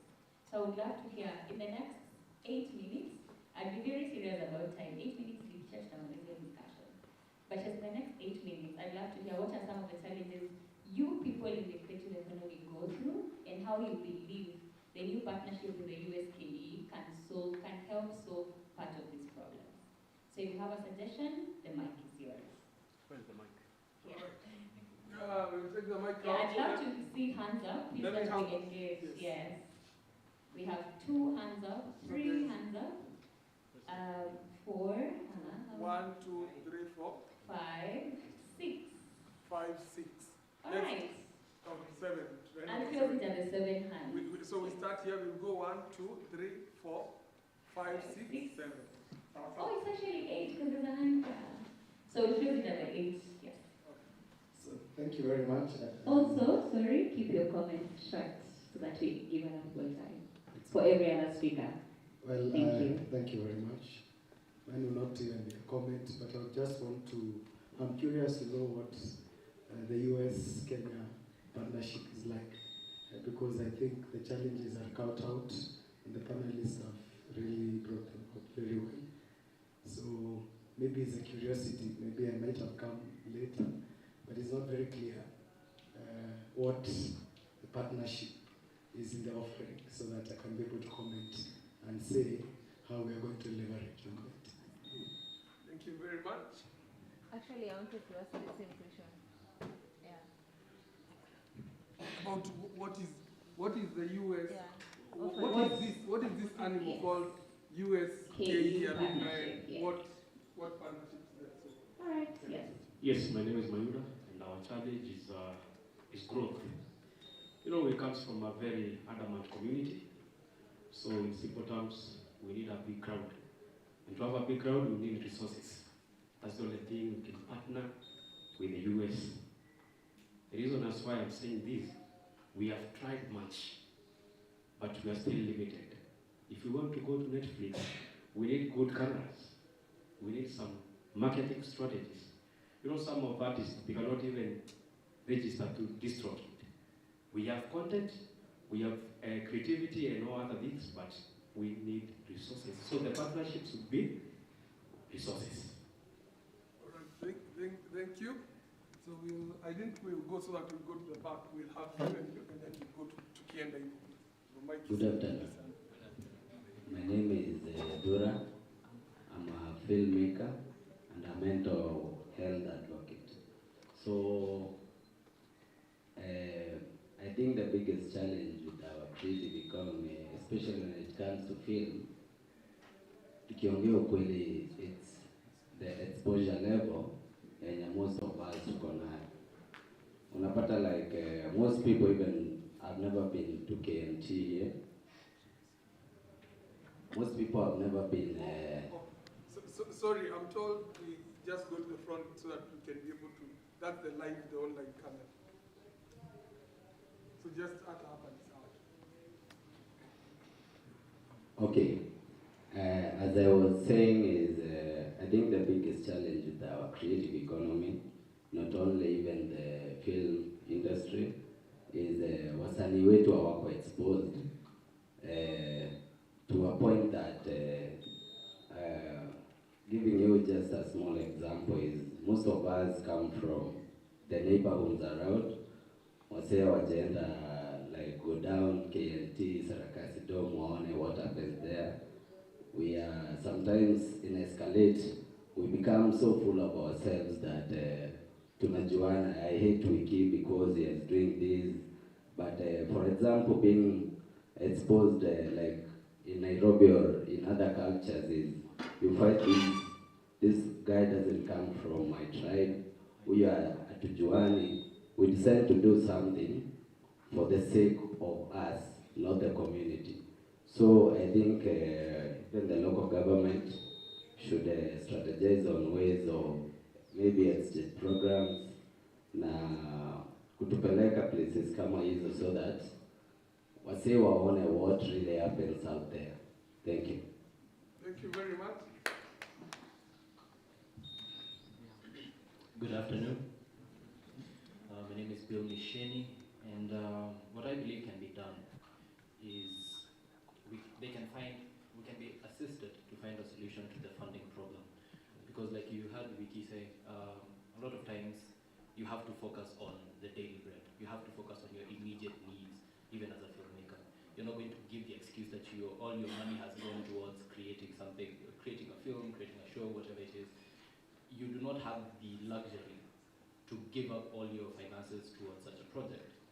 However, when you look at more international, more acclaimed projects, you see that a lot of their funding does come from marketing, from both how they market themselves and how they market products through their creations. So we can be given an opportunity to expand the market base for the United States, and the partnership that we're going to work with, we can be an opening for them to be able to advertise more of their products and increase the So, and at the same time, give ourselves a, what's it called? I'll call it a marking scheme as to how this works, how it operates, and how we can be able to apply it here in Kenya. Because I don't often see a lot of that, a lot of marketing and a lot of advertising through our films, through our content, through our, even our music.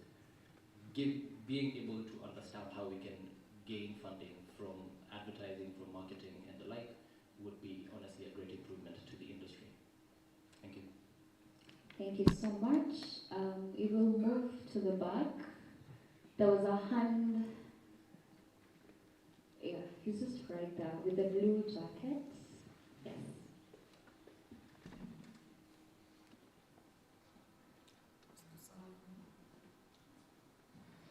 Hello, hi, how are you? Hi. So my name is Donde Welba. I'm a creative director, film director.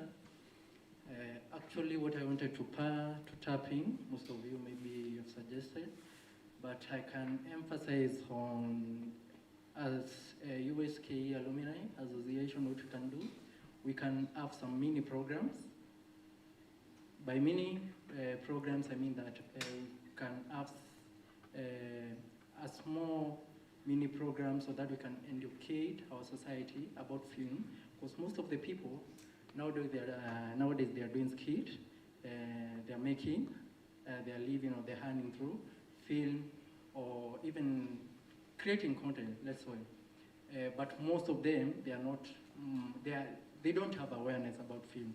So what I think we can do, we can start a mini program on our Harper region, empower them, mentor them on how they can venture into film, so that even though we are not creating employment to them, they can start it by doing so by themselves and with the skills that we will acquire to them. Thank you. Thank you so much. Please do pass the mic to the lady at the back.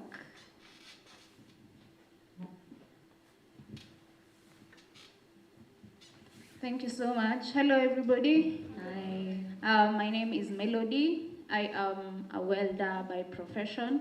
I think I also fit in creativity still.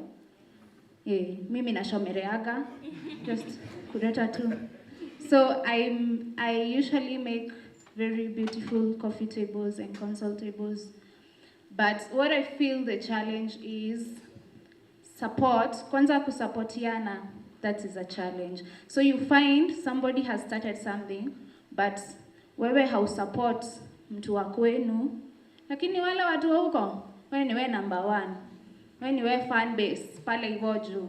So that's one challenge, supporting one another. The other one is, nasikia mkisema programs. I have been into a few programs zenye zimeletwa and they are free, hata za gava. Like we have an Ajira Digital Hub Merutech. Ni wangapi wanajua hivyo? You see? So here they offer you free courses. Kwanza hii side ya creative, pushing your content, they are offering you free courses. But sasa wewe kama wewe unataka kuenda mahali unaripo, si ndio? But you're trying to improve yourself. Mnaletewa hizi vitu, but since hauget kakitu, haupewi za lunch, hauendi. So how are you going to improve yourself?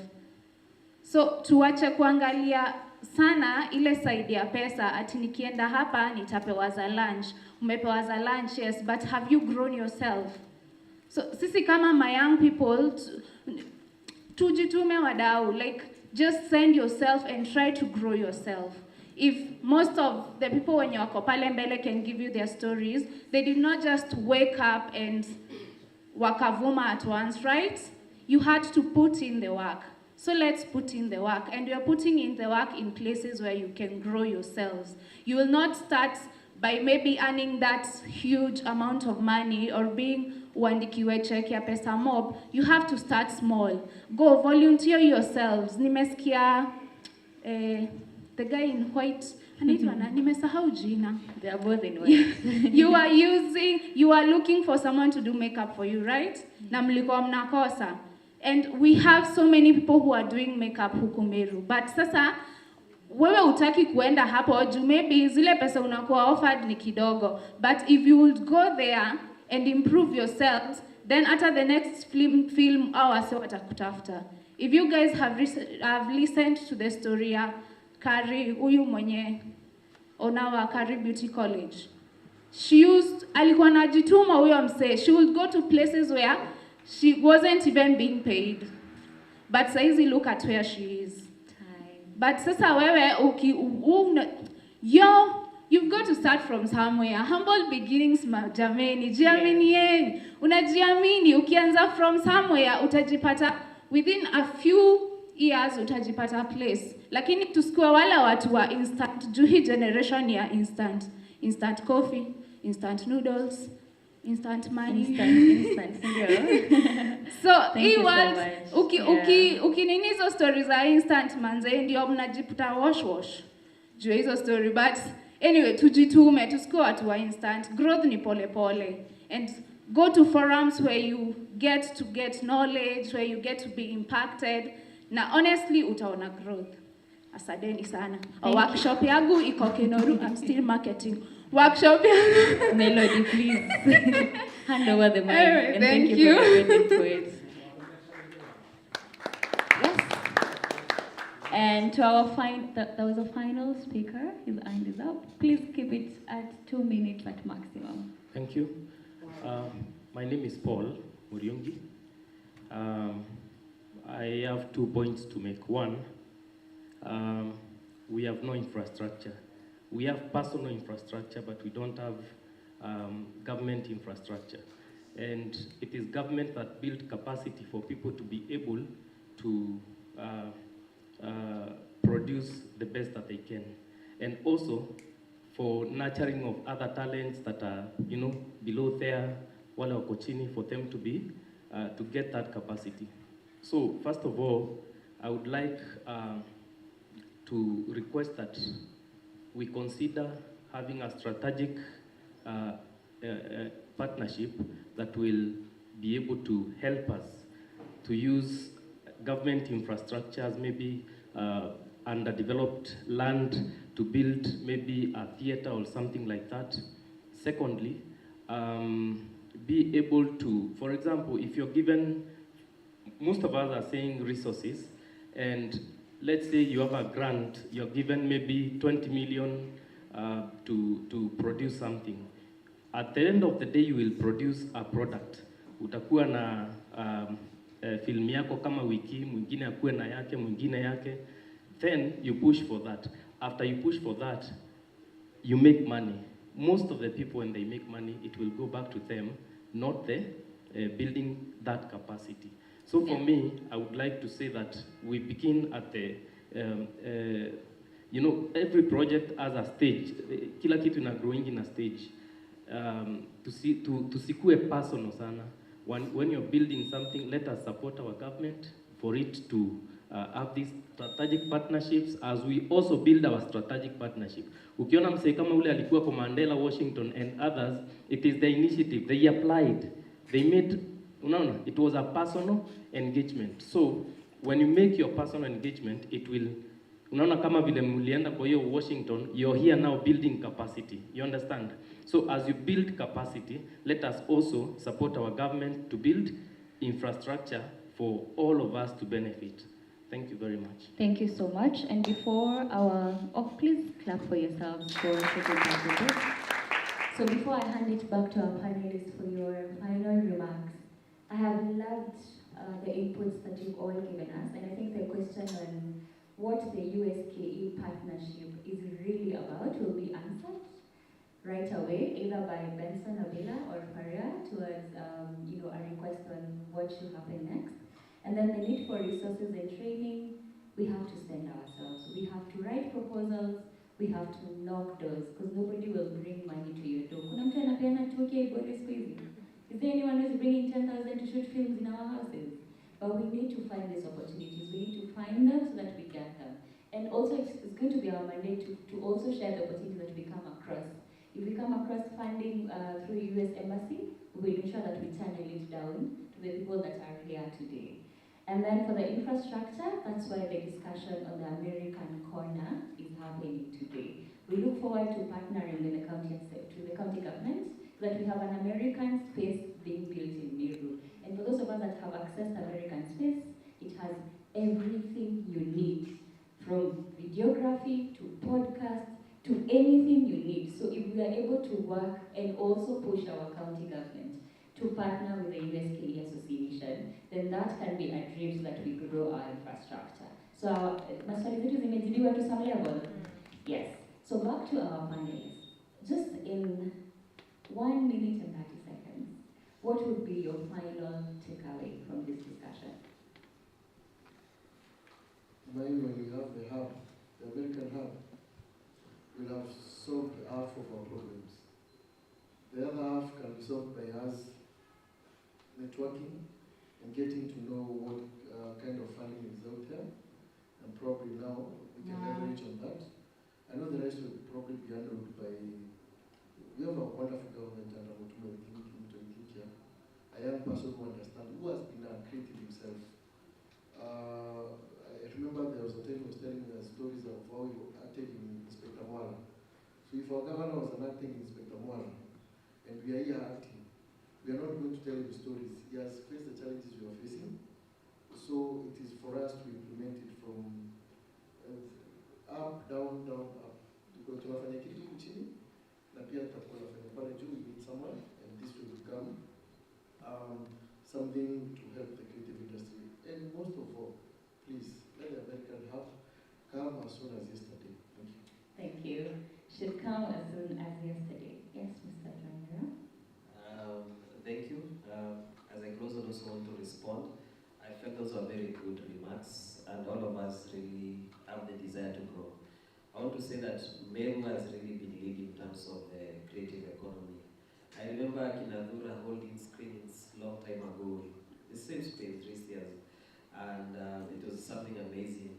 It was my first time going to screen from Isiolo, a film. Before I even went to screen in America, my first screen was here in Meru. So I believe there's a huge potential, because out of that opportunity, it gave me the will to want to go and do more stories. And I hope Meru County can go back to that. We used to have a Kenya Film Commission office here in Meru. So many opportunities, but all of that now is not there. Things have shifted maybe to Embu and all other places.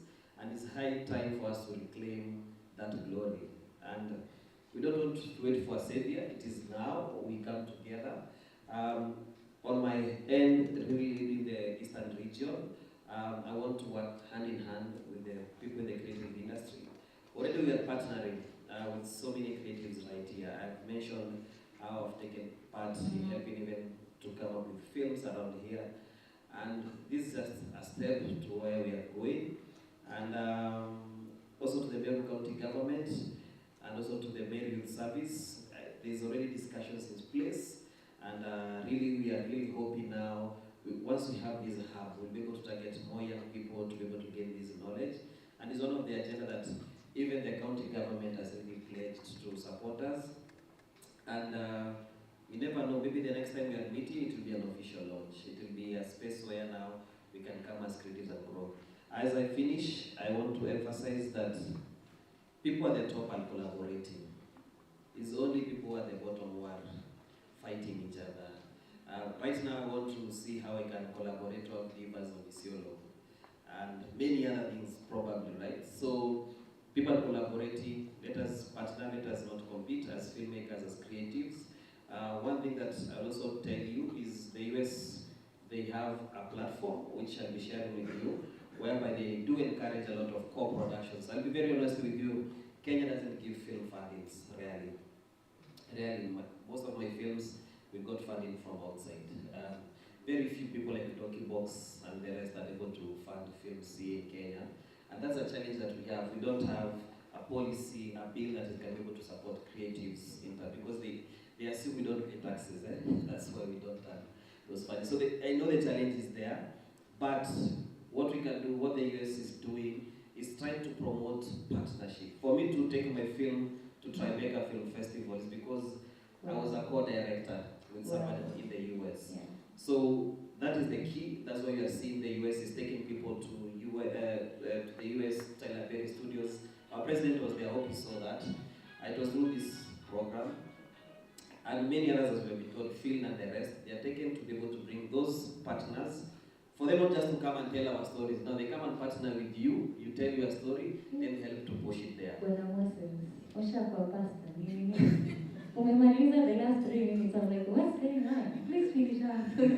Yes. Asanteni sana. Hiyo ingetokea nyuma ya tent, si ndio? Yes. And I hope we can have a platform where I can share links to all these things. We will have a platform. We will have a platform. Marjorie, don't be like Moses. Please, don't be. Namalizia. I know. Yes, please, in 1 minute, 30 seconds. Just tell us your final remarks. Okay. So, mine is to echo what Mwalimu said. I think, speaking as an economist, top 10 richest men in the world right now, 7 of them are tech billionaires. In the next future, maybe 7 out of 10 will come from partnerships. That is facts. You could look it up. The next billionaires are from partnerships and collaborations. So apart from the collaboration we are trying to create today, the partnership between Meru Creatives and USKE, I think amongst ourselves as well, we should keep collaborating or find ways of collaboration. And as Vikia said, the hub should have been here as soon as yesterday.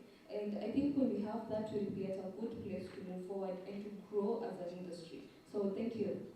Thank you. And the hub will be here. We just need to do the necessary things we need to do, write the necessary proposals we need to do, and also ensure that we're in good standing with the county government of Meru. And this comes at the end of our panel discussion. And this discussion, Advancing the Creative Economy Through Entrepreneurship, has not just been a title. It's been a call to action. The creative sector in Meru has immense potential for job creation, cultural preservation, and sustainable development.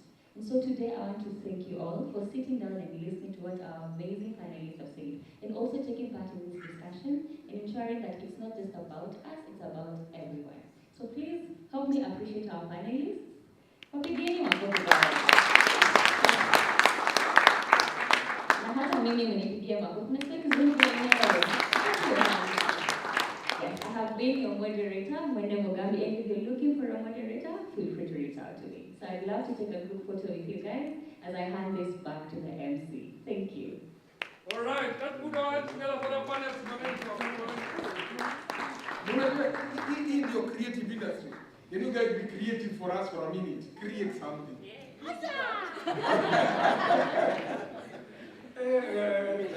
When you're creative, how you're creative, I have to create anything. To create anything.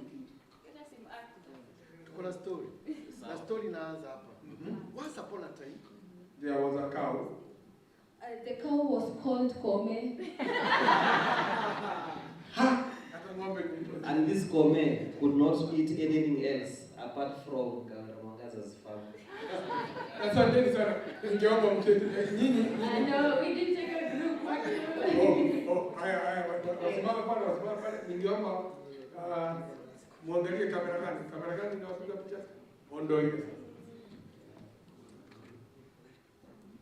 Smile. Jamani meno kidogo. Moja. Kwa nini tunataka wasichana warembo by the way? I still struggle with. Najua ni wasichana warembo. Hivyo ni siseme wasichana warembo na wanaume. Kwa Kiswahili? Watanashati. Ati wanaume wana shati. Ndio vile Kiswahili. Nataka kitu mtu. So nani atapigia watanashati na warembo makofi? Sasa uwapigie sasa hivi. Mimi? Sasa ndio wapigia gani? Haya twende yule mrembo ya mvua. Haya tufanye ya mvua, si ndio? Twendeni ya mvua.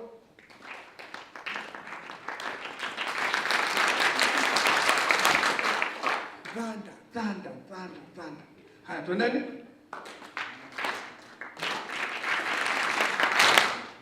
Ni mvua ya nani ilisha hivyo? Mvua hii ilisha tu once kama Lakini wame to enlighten, and I'm hoping the team next will continue enlightening us. But at this juncture, I would want to invite a gentleman, because we are getting close to the end of it. We want to invite a gentleman here. Tuko na muziki ama muziki tulikata? Anaweza kudansia baadaye kama hujasha hiyo ni suspect uko on. Sawa, nitafutie muziki. I want to invite a gentleman who will invite a few people who are online to speak to us, just to also enlighten us about the US Kenya Alumni Association and what it does. But also, as you mentioned, and it's important, Mandela Washington Fellows, Mkono, MWF.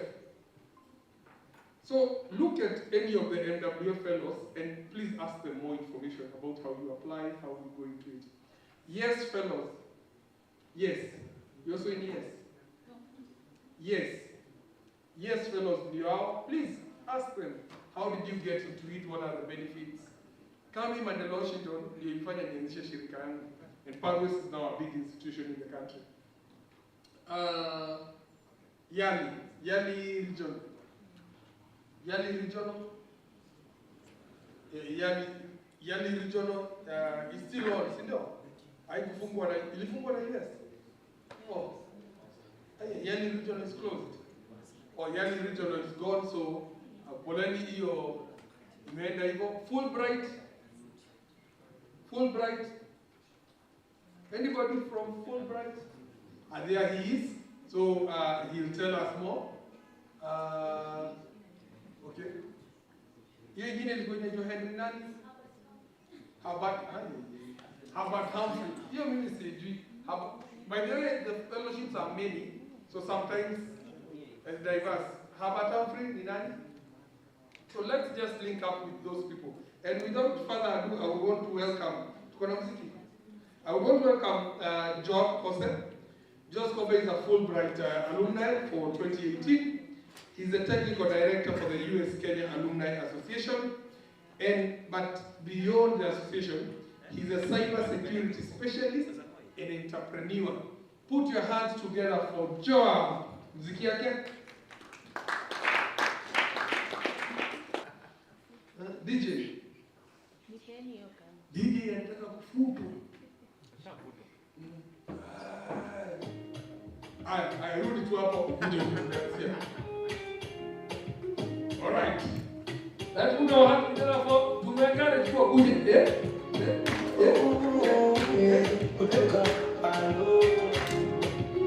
Ilikuwa mlokana. Nairobi 2015 kijua faniso kikaliza ajui 2015 nikamchagua yeye katikati ya wenzake watano nikamwomba kumi Mungu nikampa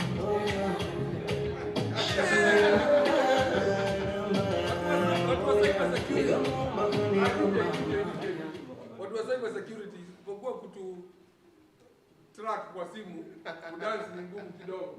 Nataka uzungumze as they set up this. I hope we can hear them and they can hear us. But please welcome. Habari zenu. So my name is Joab Kose. This is my first time in Meru. Na nimeingia tu hapo hivyo na kuna mtu ameniita Murume already, so I fit in. Ndio. So I serve as the current technology director at the US Kenya Alumni, and I'm also a Fulbright alumni. There are a number of things, the questions that have been answered. I think before I invite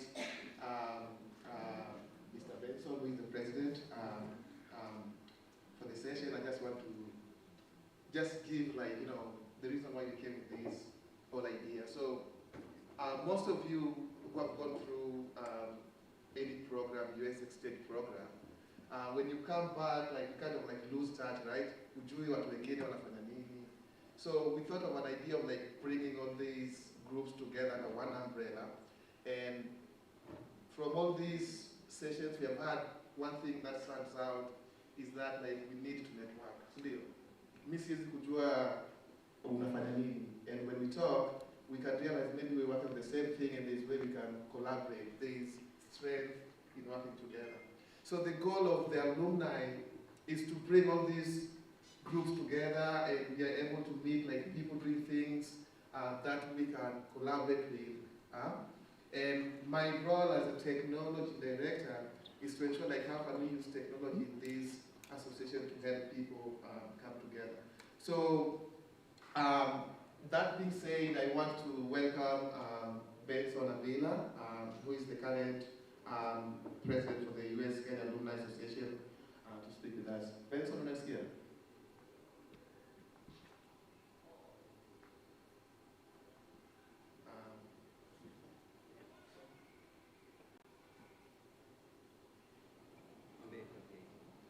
Yeah, I think we can try again.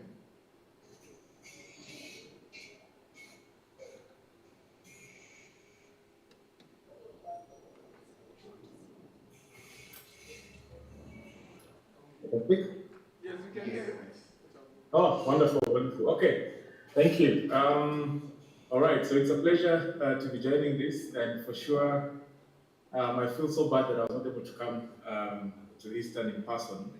Of course, this is a wonderful day, a big day for everyone, and I'm not seeing smiles and happiness in people's faces. I don't know why people are frowning, but I believe that this is a major milestone, and of course, I'm also joined here by Morgan from the embassy. I hope he's in tune and is listening. But mine really is to say congratulations to the Eastern chapter. So my coffee to everyone in the room. Yeah. Wonderful.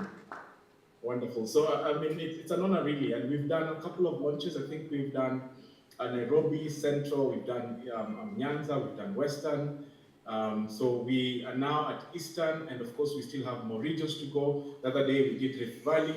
So it means that we are really on a mission to ensure that alumni are coming together. So mine is just to appreciate all of you for your commitment, for your diligence, and for having gone through the exchange programs.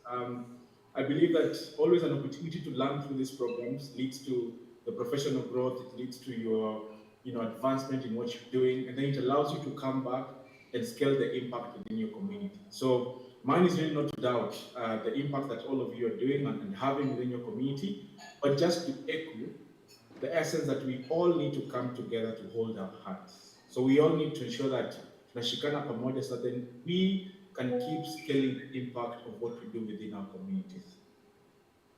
I know one thing that will come up strongly is that people are in different programs, and I know that the guys who are doing great work in entrepreneurship, governance, creative economy, innovation, like the areas are diverse, and I always echo that if you belong to a particular, say, area, it's important to collaborate with those in that area. And I was told the theme for Eastern is around creative economy, so leveraging leadership, innovation, entrepreneurship to advance creative economy. And I think that even as much as you apply yourselves, it's important also to apply your network.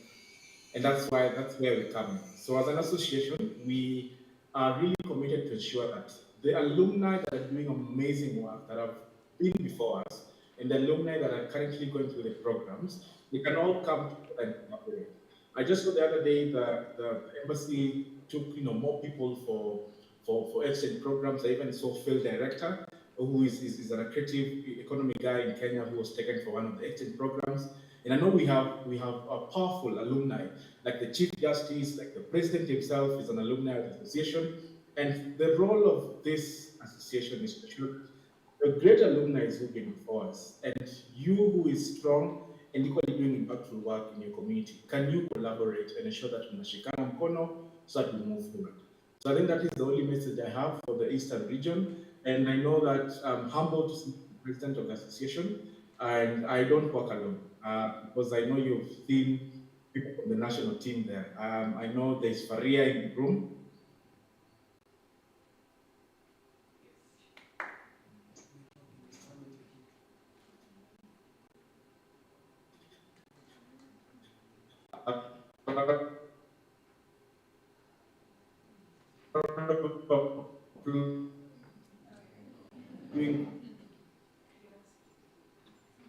great work. It's there, it's profound, and it's something that we do every even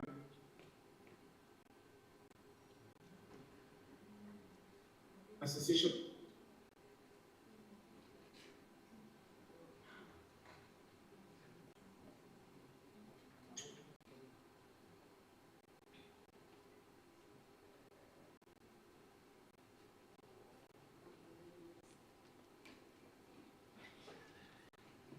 And if you're keen and interested,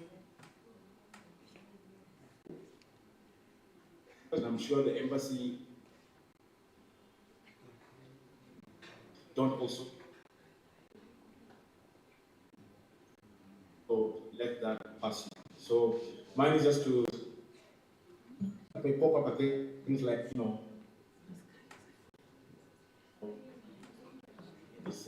we know that, you know, they are also structured that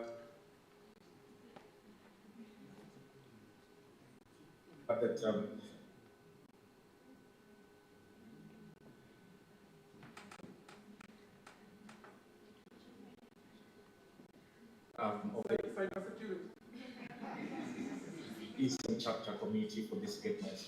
So congrats.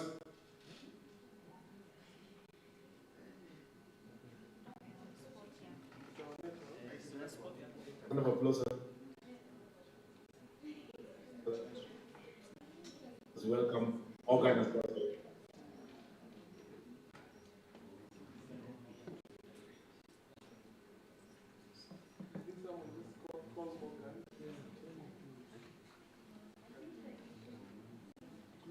So someone called Morgan said this sort of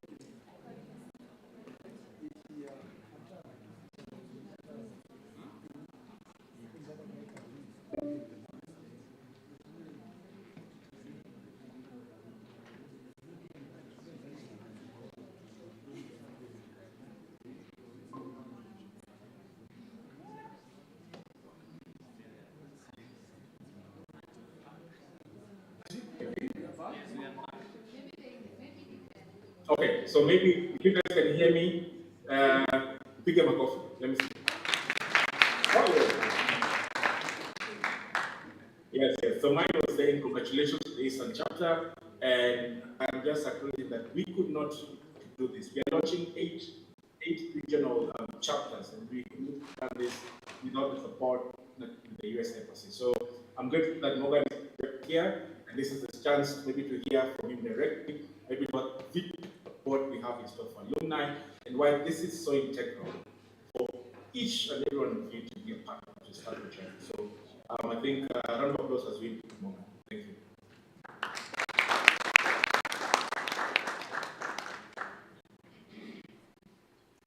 Thank you so much, Benson, and the team from Eastern. I just realized that Isiolo and Marsabit are part of Eastern, so it's a vast region. Maybe we can put the camera in one place, Pascalia, and I hope all of you can hear me. If you can hear me, clap once. Yeah, thank you so much. I'm not sure who is in the room. I can see Pastor Ogutu. I think I saw Job. Well, I can see Mooks from Isiolo. Pastor is just next to you. I hope I could be there. I could have joined all of you in person, but I'm sure you get to meet one of these days. As some mentioned, we have a national might to comment about well done. It's so easy to out all to them. Is that okay? Fine, thank you. If I can hear some noise. Okay, fine, that's fine. So I also have an easy job to try and map out all these alumni where you are from each and all this part of this region. And as I mentioned, Eastern is huge and vast. all the way from Mtito Bay in Makueni to Isiolo to Marsabit, not all places to Meru, Embu, Tarakanisi. These are vast region, and we have had such a good alumni from all these regions. Moses, I can see you there. Pascalia also, I don't know when you migrated to Eastern. We have Nursing of the Year, Nurse of the Year, Wadi from Marsabit, Dr. Naskabale, and all that. We have amazing alumni within these regions. So, as mentioned, what are we doing? We are trying to, as you know, since the launch of this USG Alumni Association, we have been trying to move from each and every region so that we can find what are these alumni doing and how we can support them, how we can work with them, and how they can also help us advance our US interests through the people-to-people connection. So I'm proud of you and I'm proud of what each and every one of you is doing. As Benson mentioned again, we have alumni from 1953. That is what I checked. The first alumni that we have. My record is in 1953. I'm just forgetting the name. I need to get it there. To the current fellows, we have various programs currently ongoing. I think the biggest being the Mandela Washington, where we have 41 fellows in the US. We have fellows attending. I think today we have 3 living for the youth. We have IPs in the US. We have the YES programs for 2 years soon. And in just the first check, we have 93 different exchange programs since 1953. Some of them are no longer there. We have had 3 different exchange programs. So you can imagine if maybe you only know about Mandela, maybe a Mandela Washington Fellow, or maybe a VIP, or maybe Fulbright, you can imagine the network that you have. And all these alumni range from different sectors in this economy. From the executive, I think we have had 2 presidents who are alumni. President Kibaki, who went in 1961 and 1999. President Ruto went in 1999. We have our Chief Justice, who went in 1995. We have Martha Karua.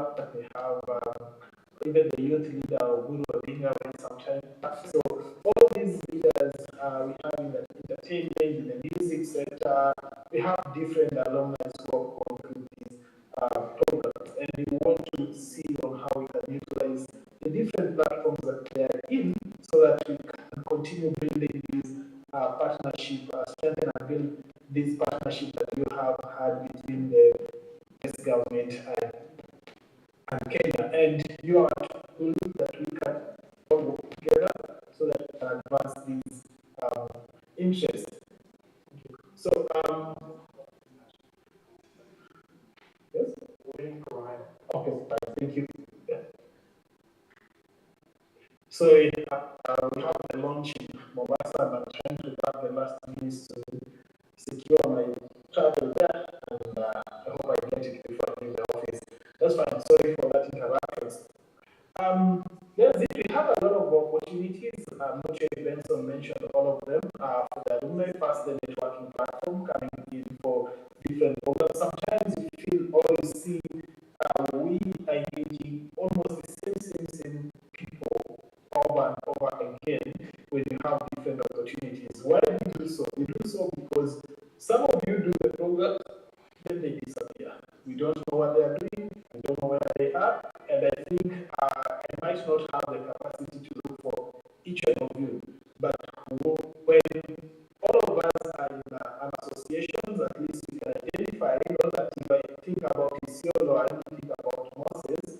If I have a program, when I think about Isuma, I don't think about Benson. When I think about maybe Laikipia, I think about Faria. So coming together and letting us know what you are doing will really help us at least try to diversify the different opportunities that we have. So I call upon you to be very, very active just within the association first, and also letting us know what you are doing, what you have been up to since you went for the different programs, and those who went for yearly regional leadership center, those who are going for core, those are still also eligible to apply for programs we have in the United States, and they can still travel. So those are some of the opportunities that we have, and we have the national fair coming up.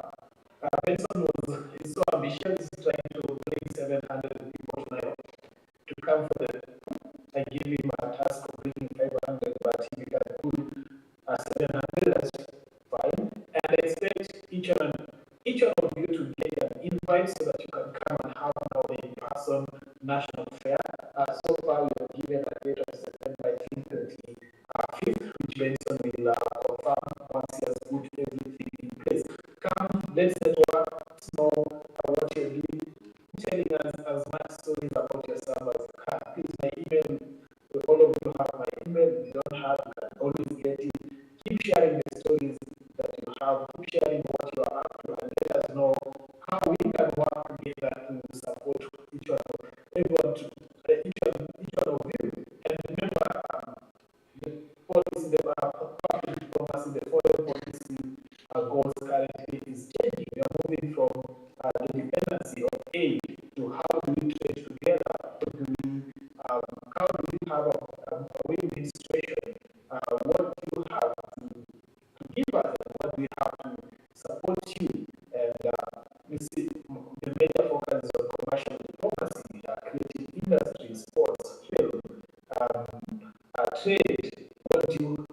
How can we work with the US government so that we can advance both our mutual interests? So thank you so much. I think that is the show that I have, and I'm ready to take a question. If someone has a question for me, I think I have some 4 minutes that I can take a question. So unfortunately, we don't have a space in the Eastern region, the American spaces, but I hope hopefully one of these days we can maybe spaces that you can utilize.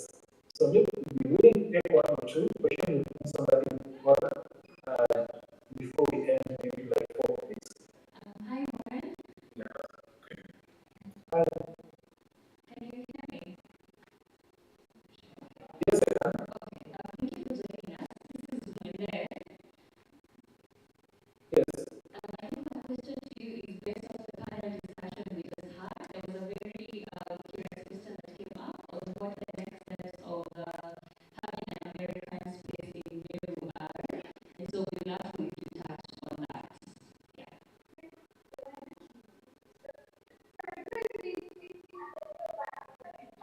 Anyone, when they were calling me from, I think I saw your call a few minutes ago, so I thought you were not even there. Okay, great, thank you. American Space, unfortunately, I used to be a program assistant at American Spaces, but maybe send your proposal that tends to the team that is responsible for that. But mostly, if you have a library there, you have different types of American Spaces. Then I think there's binomial, there's a chef, there's a corner or something. I need to get my facts right, but if you have an idea of how one can, I can't say guarantee. I think the only one that has been offered recently is the American Spaces. And I'll give you a link because I was there when we had the proposal for the American Spaces in China. China to me, like, it was a bespoke, it is a movable American Spaces whereby you can partner with them, have like a long week activities for the American Spaces, maybe in May. Yeah, that is before you even think about setting up. I'm sure setting up a space is not an easy task. It takes a lot of processes, but before you can have these pop-up American Spaces, it's supposed to have a bus that is able to move, do activities in different places in the country. I need to follow up and see how far that but thank you for that. If you said about a space in Miracle, forward to the team that is responsible. Thank you. I think I didn't introduce myself, so for those who don't know me. So there is a similar knowledge. So I think my name is Morgan Chemera.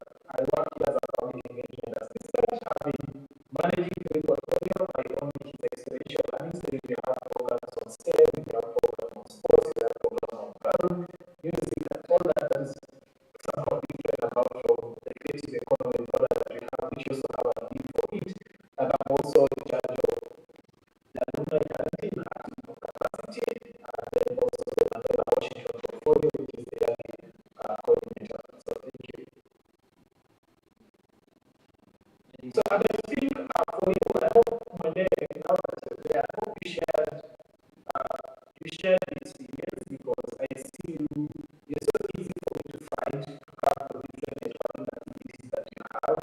Yeah, it's not because sometimes that you don't have other people, but it's because you're always active, you always need, you always share what you do. You also have always your interest when you say that, hey, I need someone for this activity, you always have a show interest. That is a classic example of what I'm saying, that you need to be active.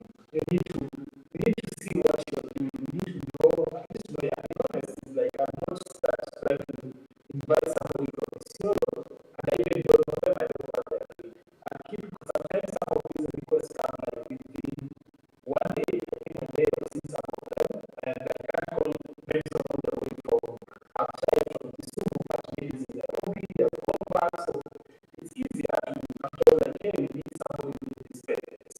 And I'm sure today you have benefited a lot from these networking activities. And please help us identify some more people that we don't know also expose them so that we don't be the only person getting these networking activities that we always have. Okay, so thank you.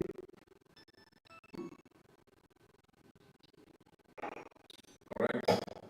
Do you have an extra question? That's it. Maybe that was the only question. So if you are done, I can take it back to Benson.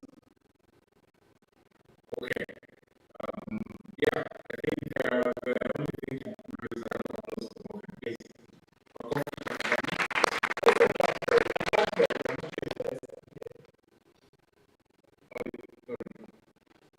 I'm also trying to hear myself, but I'm hoping really well. Can you hear me now?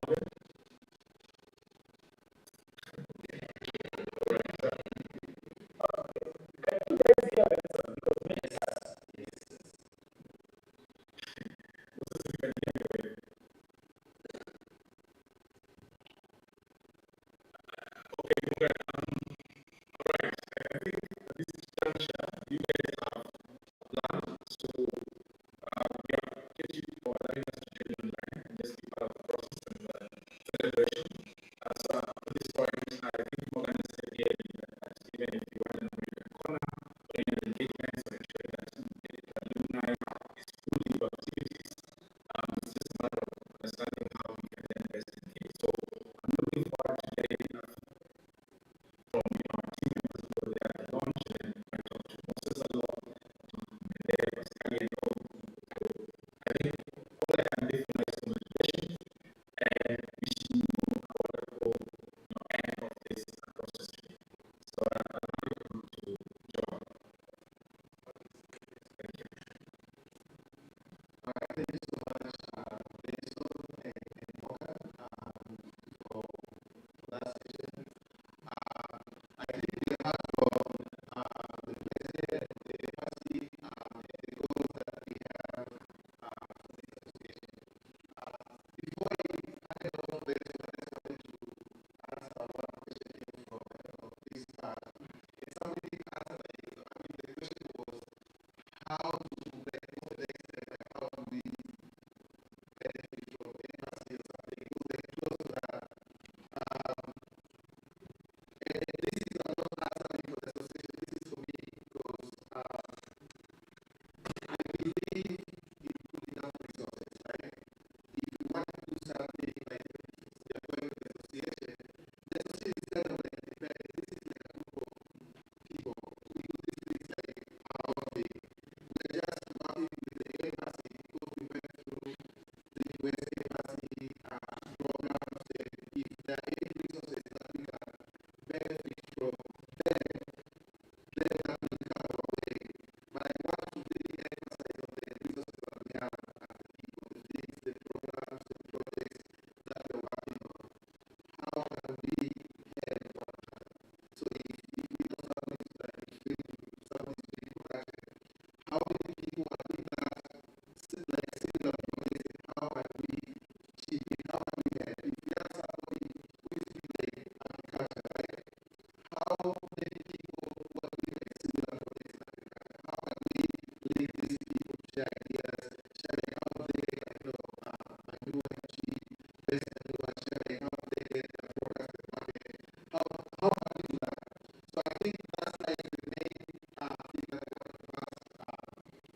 to expand and diversify its tourism frontier.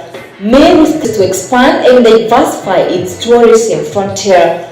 Meru steps forward, not in the shadow of giants, but as a destination with its own rhythm, its own roar, its own whisper. So come, climb, listen, taste, and be transformed by Meru, Kenya's hidden gem that's no longer hiding.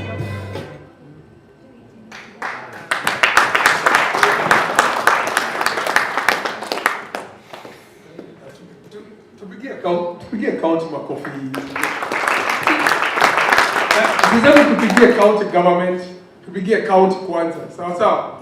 Because this is natural. This is our land. Sawa sawa. This is the one that is hosting us today, and we are very happy to see this. Tupigie ground makofi. Sasa kwa sababu ya produce such a beautiful documentary and try to document their places so that we can also start making money. Tupigie county government makofi. Nani mwingine anasikia anataka kupigwa makofi? Kwa nini?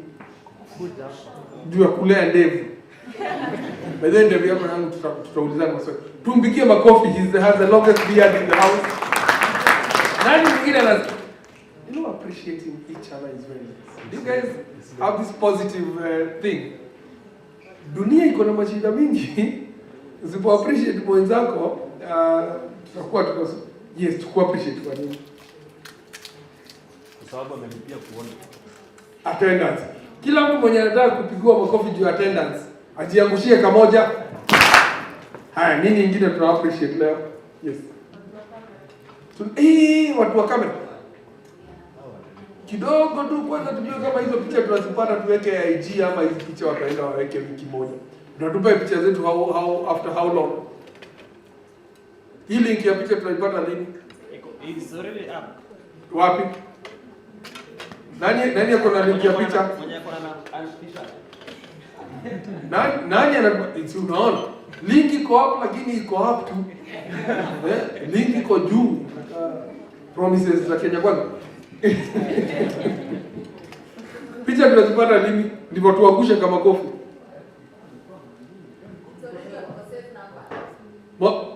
Good. Aya. Muru IG amerushia Muru comment shida. Muru comment. Ni mnatushoot. So hizo picha mmetushoot tutapata lini? WhatsApp. Kuna group. Hiyo group ya WhatsApp, hiyo link iwekwe. So kwa sababu wataweka in good faith, kwa sababu hizi picha tunazipata kwa link yenye itawekwa kwa WhatsApp. Tuangushie watu wa cameraman coffee. Na hapo kwa gender size muongeza mademu. Ndivyo mkuwe na 2 dada. Hata ndivyo udema akisimama na kamera tuna. Nani mwingine anataka ku appreciate hiyo? Hatujafika kwa county tuta appreciate mheshimiwa especially, si ndio? Anybody else who feels we have not appreciated? Yes, sir. I'd like to be appreciated because it feels nice. It feels nice to be appreciated. By the way, ukikutana na mtu uone ako na stress hivi, msalimie ama mdunge kihana. Sawa sawa? Atumu appreciate that. Miss Meru wako hapa. Miss Meru. There's a Kikuyu song. I don't know. There's a Greek song that sings. Deti mwishoto gashemani ya Meru. Boka muriere gamutigani ya Meru. You guys don't know that song? It's a Greek song. But I'm glad I appreciate you know Greek.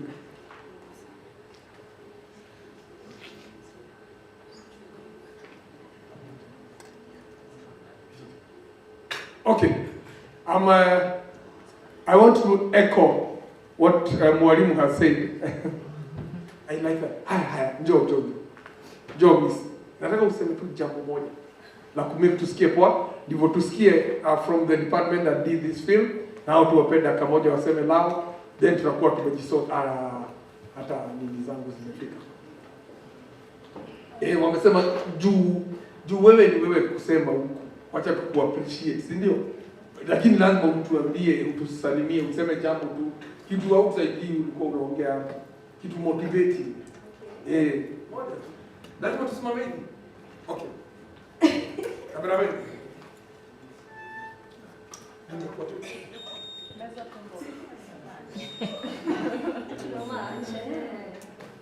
You know, dating one. This is not my good side. This is my good side. You know, everybody has a good side ya picture.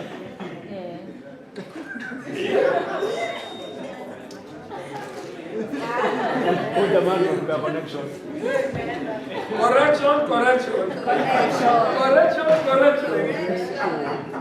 So hi guys.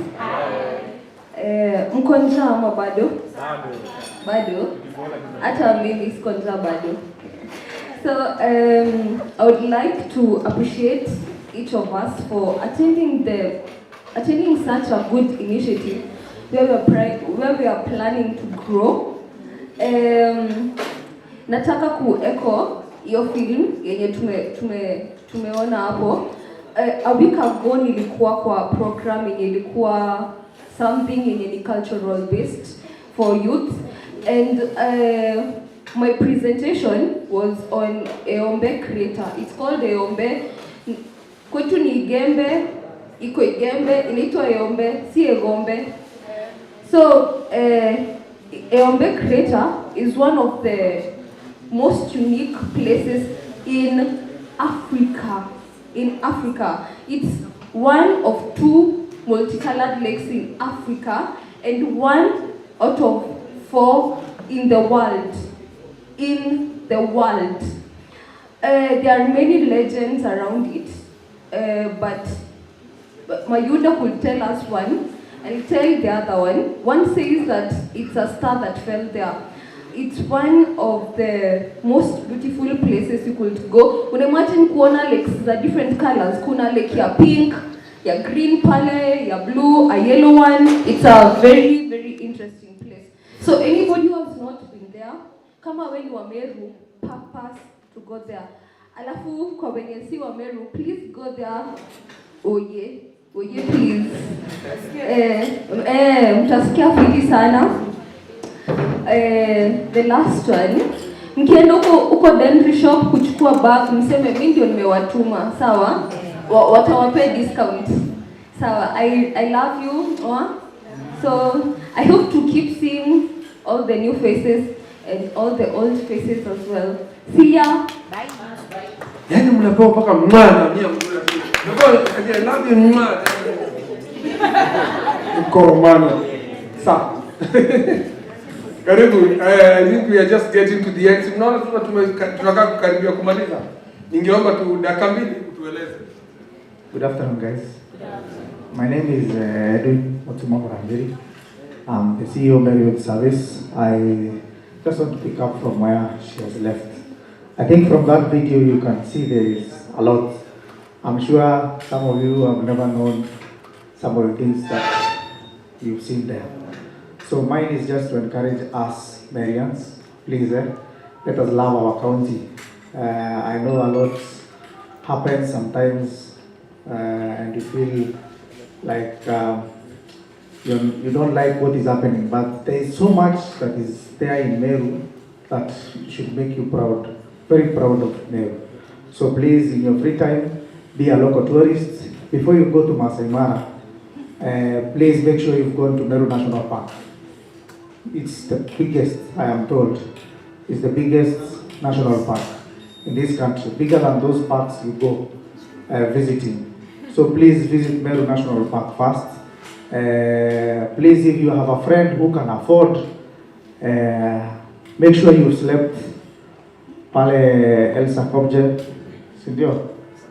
and enjoy your mandhari iko pale Gembe. Yeah, I'm told it's only 100,000 per night.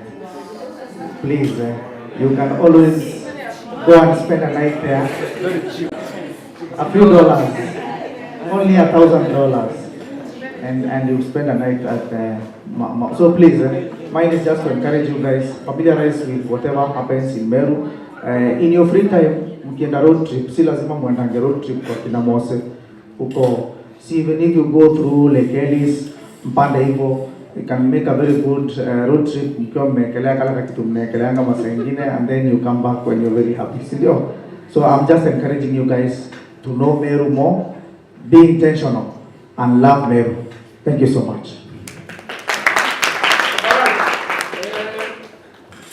Mwanzo mnaendaga road. Ni vizuri kuuliza, si ndio? Sasa gazeti ya leo ilisema National Park na nini zinaongezwa kuingia. Bei ya National Park itapanda, bei ya Conservancy itapanda. For everyone, mpaka watoto sasa watakuwa na vitu vya kuingia National Park. Shida ndio Meru wapata pesa. Lakini za National Park hatupati. Ni game reserve. Hapa kuna civic education inatakiwa kujua. National parks belong to national government. As we all, and that's why you saw Amboseli and the rest and Masai Mara becoming what? Reverting to become reserves. Very important. So mnaweza county government iandikie national government ipewe Meru National Park, convert it into a game reserve. That's a very big thing you can do, and you can earn a lot of money. Yes, Meru can help. Sindio? Recently, Kajiado appealed. Kajiado was the richest. It appealed for 7 years. They've been appealing to the national government. Now, Amboseli, which was a national park, Amboseli has been changed to become a game reserve, which means the county government runs it, which means the county government. Do you know Masai Mara is not a national park? It's a game reserve. That's why Narok County has so much money. Wakati mwingine mkitafuta pesa, kuna vitu creative para sisi like hivi tulikataa hizo vitu zetu zote. And we have conservancy. Hizi is national park, reserve, money, sisi ndio watu wa conservancy. Sisi tunakula tu pesa ya NRT. Kula tu pesa ya NRT. I'm waiting for that day to come. Yes, I think we can change to this one so that we have the news.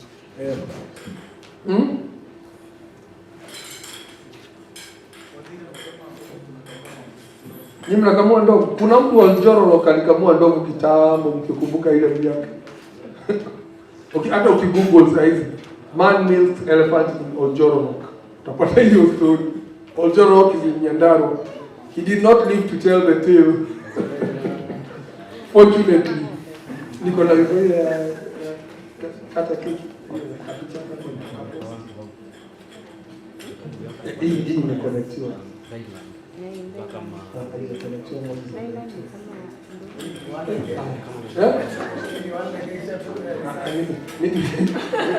Wala wadau wangu wananishia bana.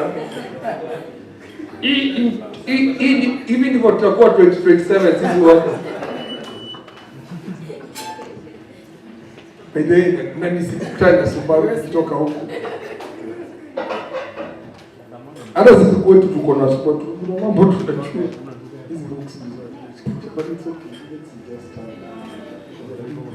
It's the hook.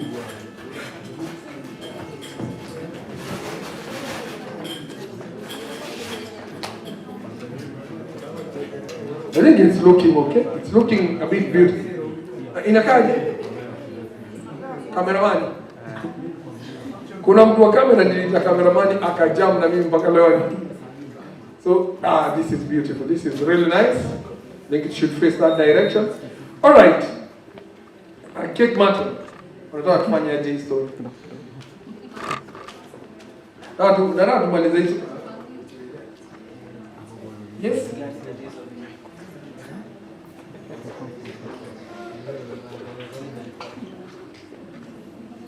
We consult unajua mimi sikosani to story.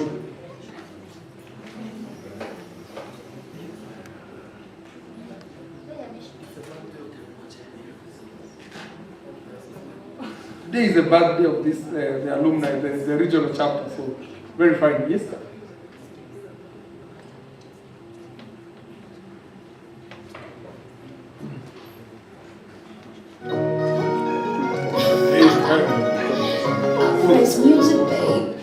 Naona bado tunapangana hapa mbele.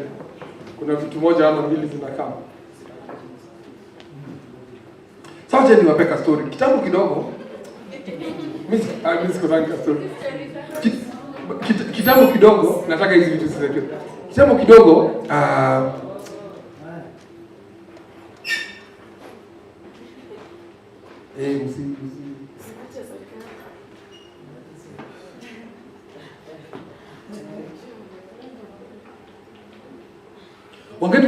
wangapi walikuwa shule hiyo saa 8 hiyo siku? Hiyo story nilikuwa nasema kwa kitambo kidogo, wangapi walienda shule saa 8? Kuna wale watoto walikuwa wanaenda shule asubuhi na wengine saa 8, ama huko na hiyo exchange. Saa 8 ni hapa class. Asubuhi ni class.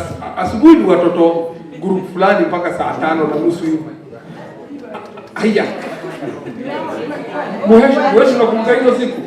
Watu walikuwa wanasoma because classes were not enough and kids were more than classes. Mimi nilikuwa nasoma saa 8.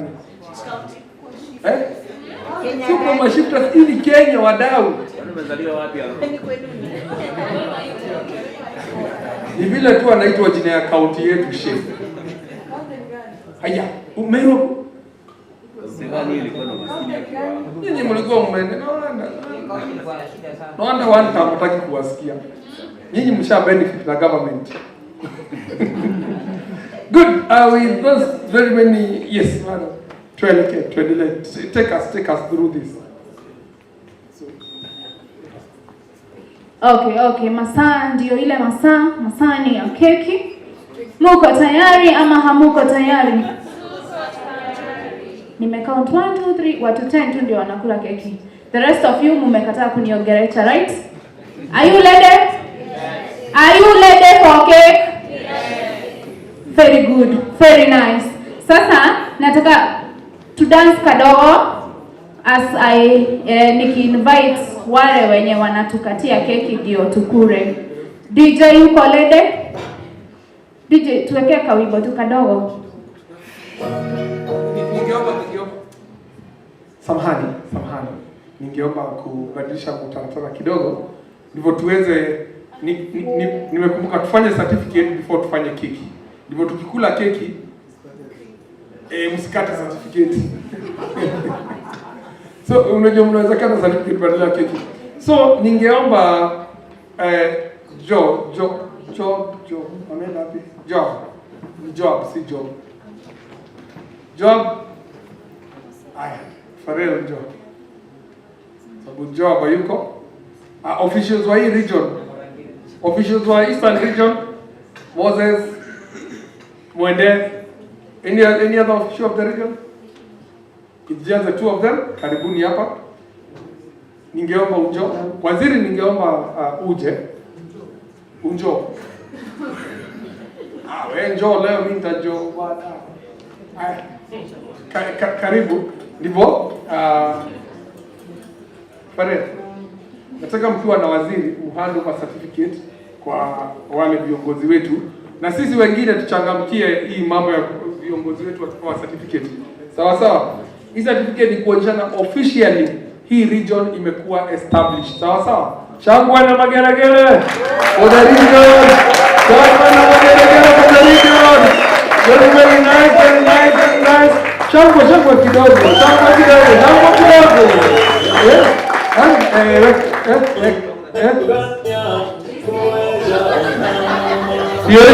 Ndio. Usimame na certificate pigwe picha vizuri sasa.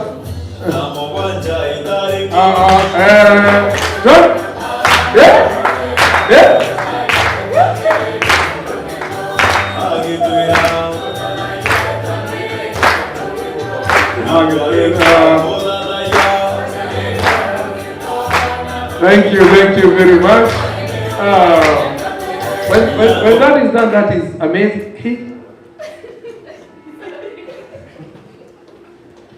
Chenye alikuwa amepoteza angerudi home. Good. So now we can get to the cake. Thank you very much. Asante.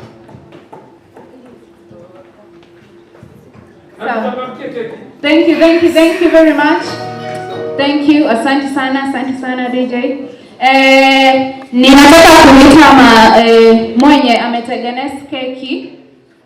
ametengeneza keki ndio atuambie zi flavors. Tusikie kama kuna za US na za Kenya. Hatuyuko sure. Na mimi nikuwe nawacha hizi. Yes, tuambie more about the cake. Nani yako na right? Good afternoon. Good afternoon. Naitwa Nkirote. I'm a baker. I'm a graphic designer. I'm a crochet artist. I'm a beadwork artist. I do trainings for all ages. So kama uko na mtoto gifted na ungetaka to increase your knowledge yake in art, yeah, you can see me. Thank you. The cake is in 2 flavors. Mwenye atabatisha vizuri, I have something for them. Thank you. Tupigie makofi kwa kutupikia keki nzuri. Now I would want to invite Waziri tafadhali, and hiyo meza yote muache meza, nyinyi mkuje tafadhali, muache meza mkuje, and all the alumni tafadhali karibieni. Hata wewe kwani wewe ni meza, mbona unabaki? Karibu. All the alumni tafadhali karibieni. DJ waeke wimbo ndio waharakiche very fast.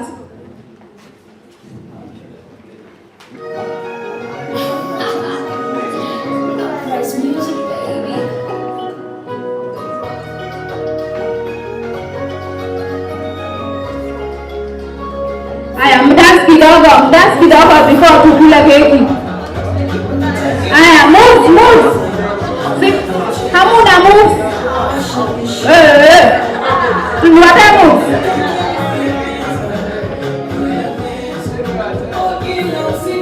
Ay, waziri jameni. Aha.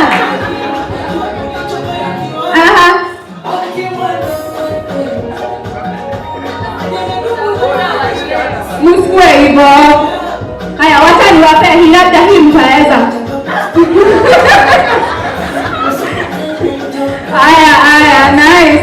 Now, I want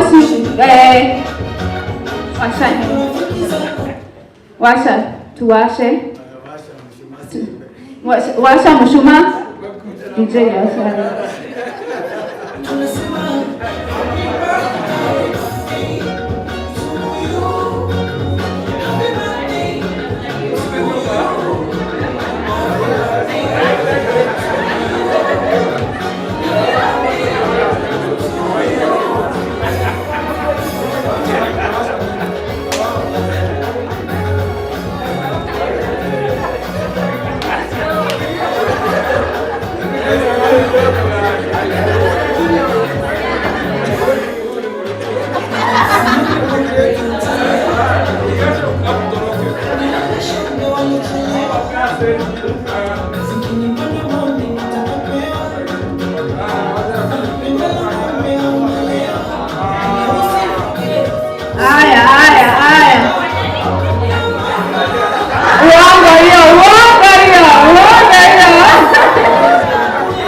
labda ni kiberiti, labda inataka lighter.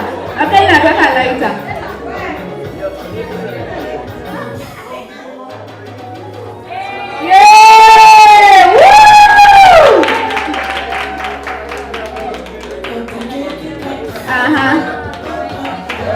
Hey! Tupige makofi.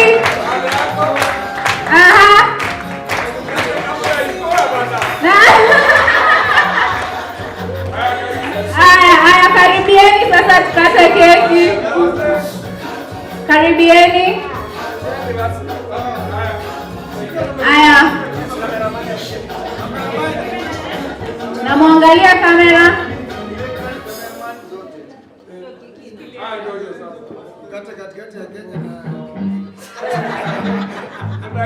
Aya, twende sasa. Tukate.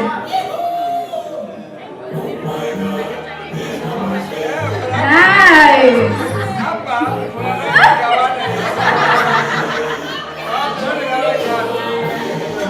Aya, sasa ukate hadi chini. Twende. Hadi chini. Let's go.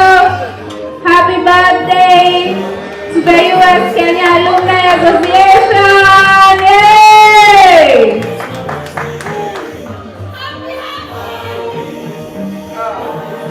Nice one. Tuwapigie makofi. Asanteni sana. Thank you so much, guys. You can have your seats. Okay, fine. Lazima waziri aume keki.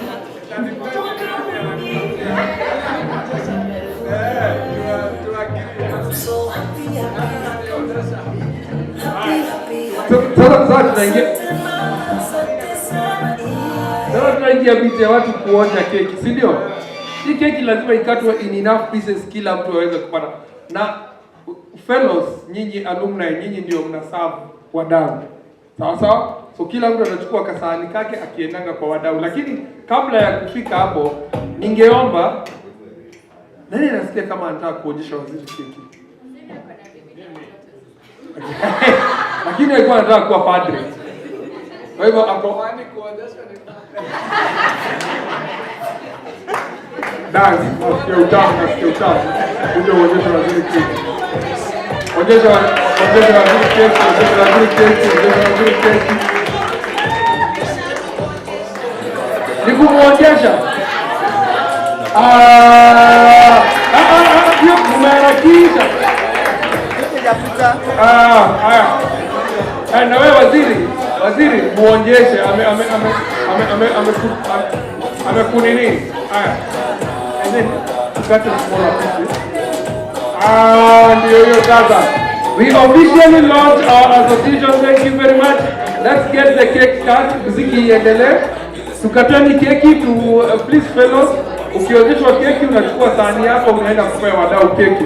Ningeomba tukate keki very small pieces like this so that kila mtu umpe uni yake.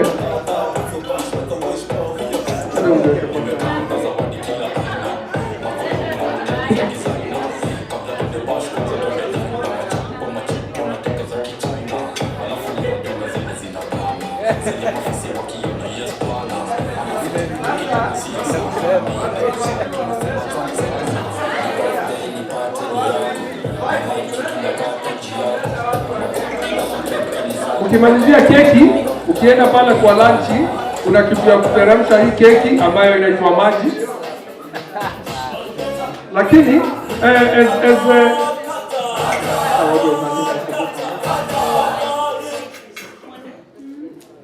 so yes, thank you very much. As we distribute the cake, kindly in some silence, so that we save on time. We give Mwende a chance to give us the closing remarks and be able to officially close for us, and then we continue eating the cake. Sawa. So ningeomba tu hold cake dakika moja. Mwende atufungie. Kamera crew, wapatie cake.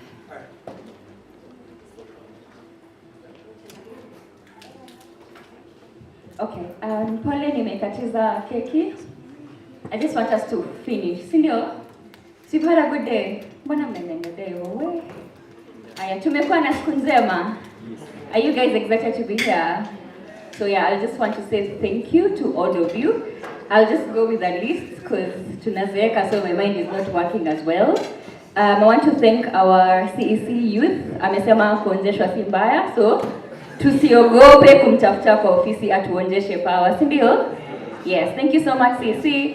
To our amazing panelists, thank you so much for the content you're able to share with us today. The executive representation, Faria and our friend on the other end, thank you so much for visiting us. the US Embassy, which were represented by Morgan online, the audience, man, you watu mmekuwa amazing. So do your story, simpeane mahugs. Kama uko next to mtu mpe hug tu mwambie thanks. Koko kuna watu wana hug, waziko karibu la jao. Hey, unanionyesha maneno, hamwezi peana hug. Hamwezi hug tu. Kuna mtu amehug hewa tu amekaa karibu na jamaa mwenzake. Guys, aya basi karibu gotea mwenye ako next to you mwambie thank you for coming. Aya, but amtamgotea mwambie thanks for coming. Mwambie asante to our amazing photography team and the film screening team, our cake people, thank you so much. To our partners wenye walikuja.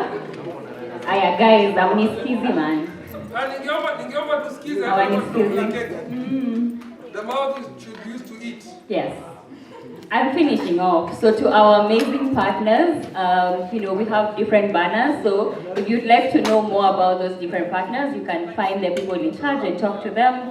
And to our amazing volunteers. Kuna a group of people you guys have not known. Kuna watu wameshinda wamenyamaza, they've been in their books. Our rapporteurs, please stand up and wave at us so that we appreciate our rapporteurs. Please stand up. Yes.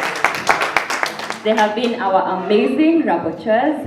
Some of us did a lot of work behind the scenes to plan this event. And to everyone who made this event a success, we say thank you so much from the bottom of our hearts, and we hope to work together for the betterment of Meru County. Thank you and have an amazing weekend ahead. Muendelee kula keki sasa. All right, tumpigie makofi.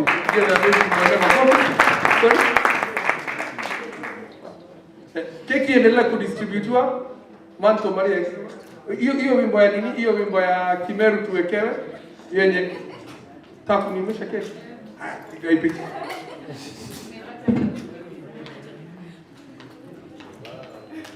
Ndio saipoa.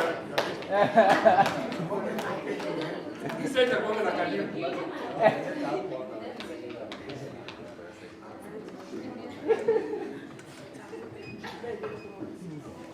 Nimefikiria kitu kwa mtulio kufikiria. Kuna mtu hajaonja keki? Kuna mboga hajaonja keki? Hebu keki peleka pale.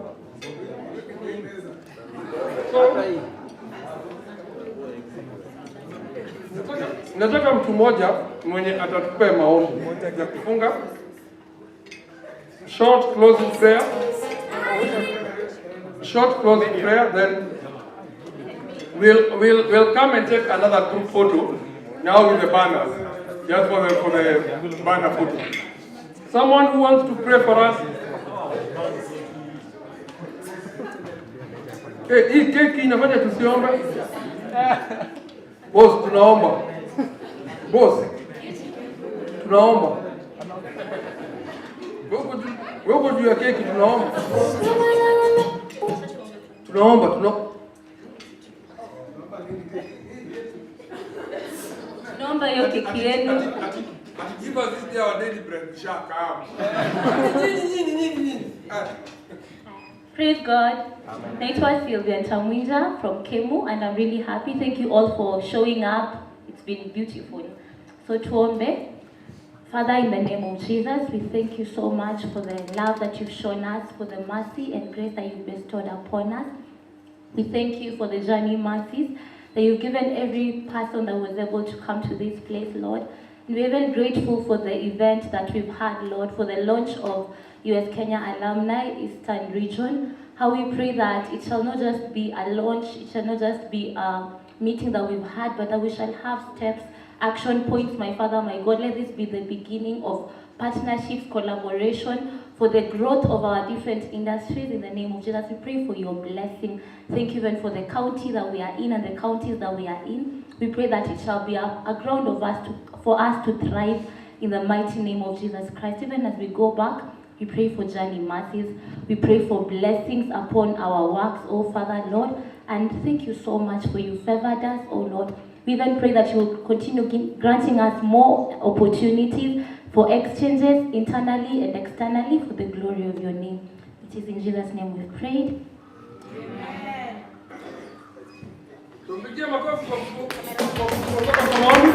Thank you very much. It's been a pleasure hosting you guys. I will continue enjoying the cake. Kuna lunch. Lunch is served, I'm reminded there is lunch, so don't leave before you have lunch. But before all that, naomba tu watu wanaweza nisaidia tuondoe hii meza, ndivyo tukuje sisi wote tupigwe picha na bana. Sawa sawa? Asanteni sana. Karibuni tupigwe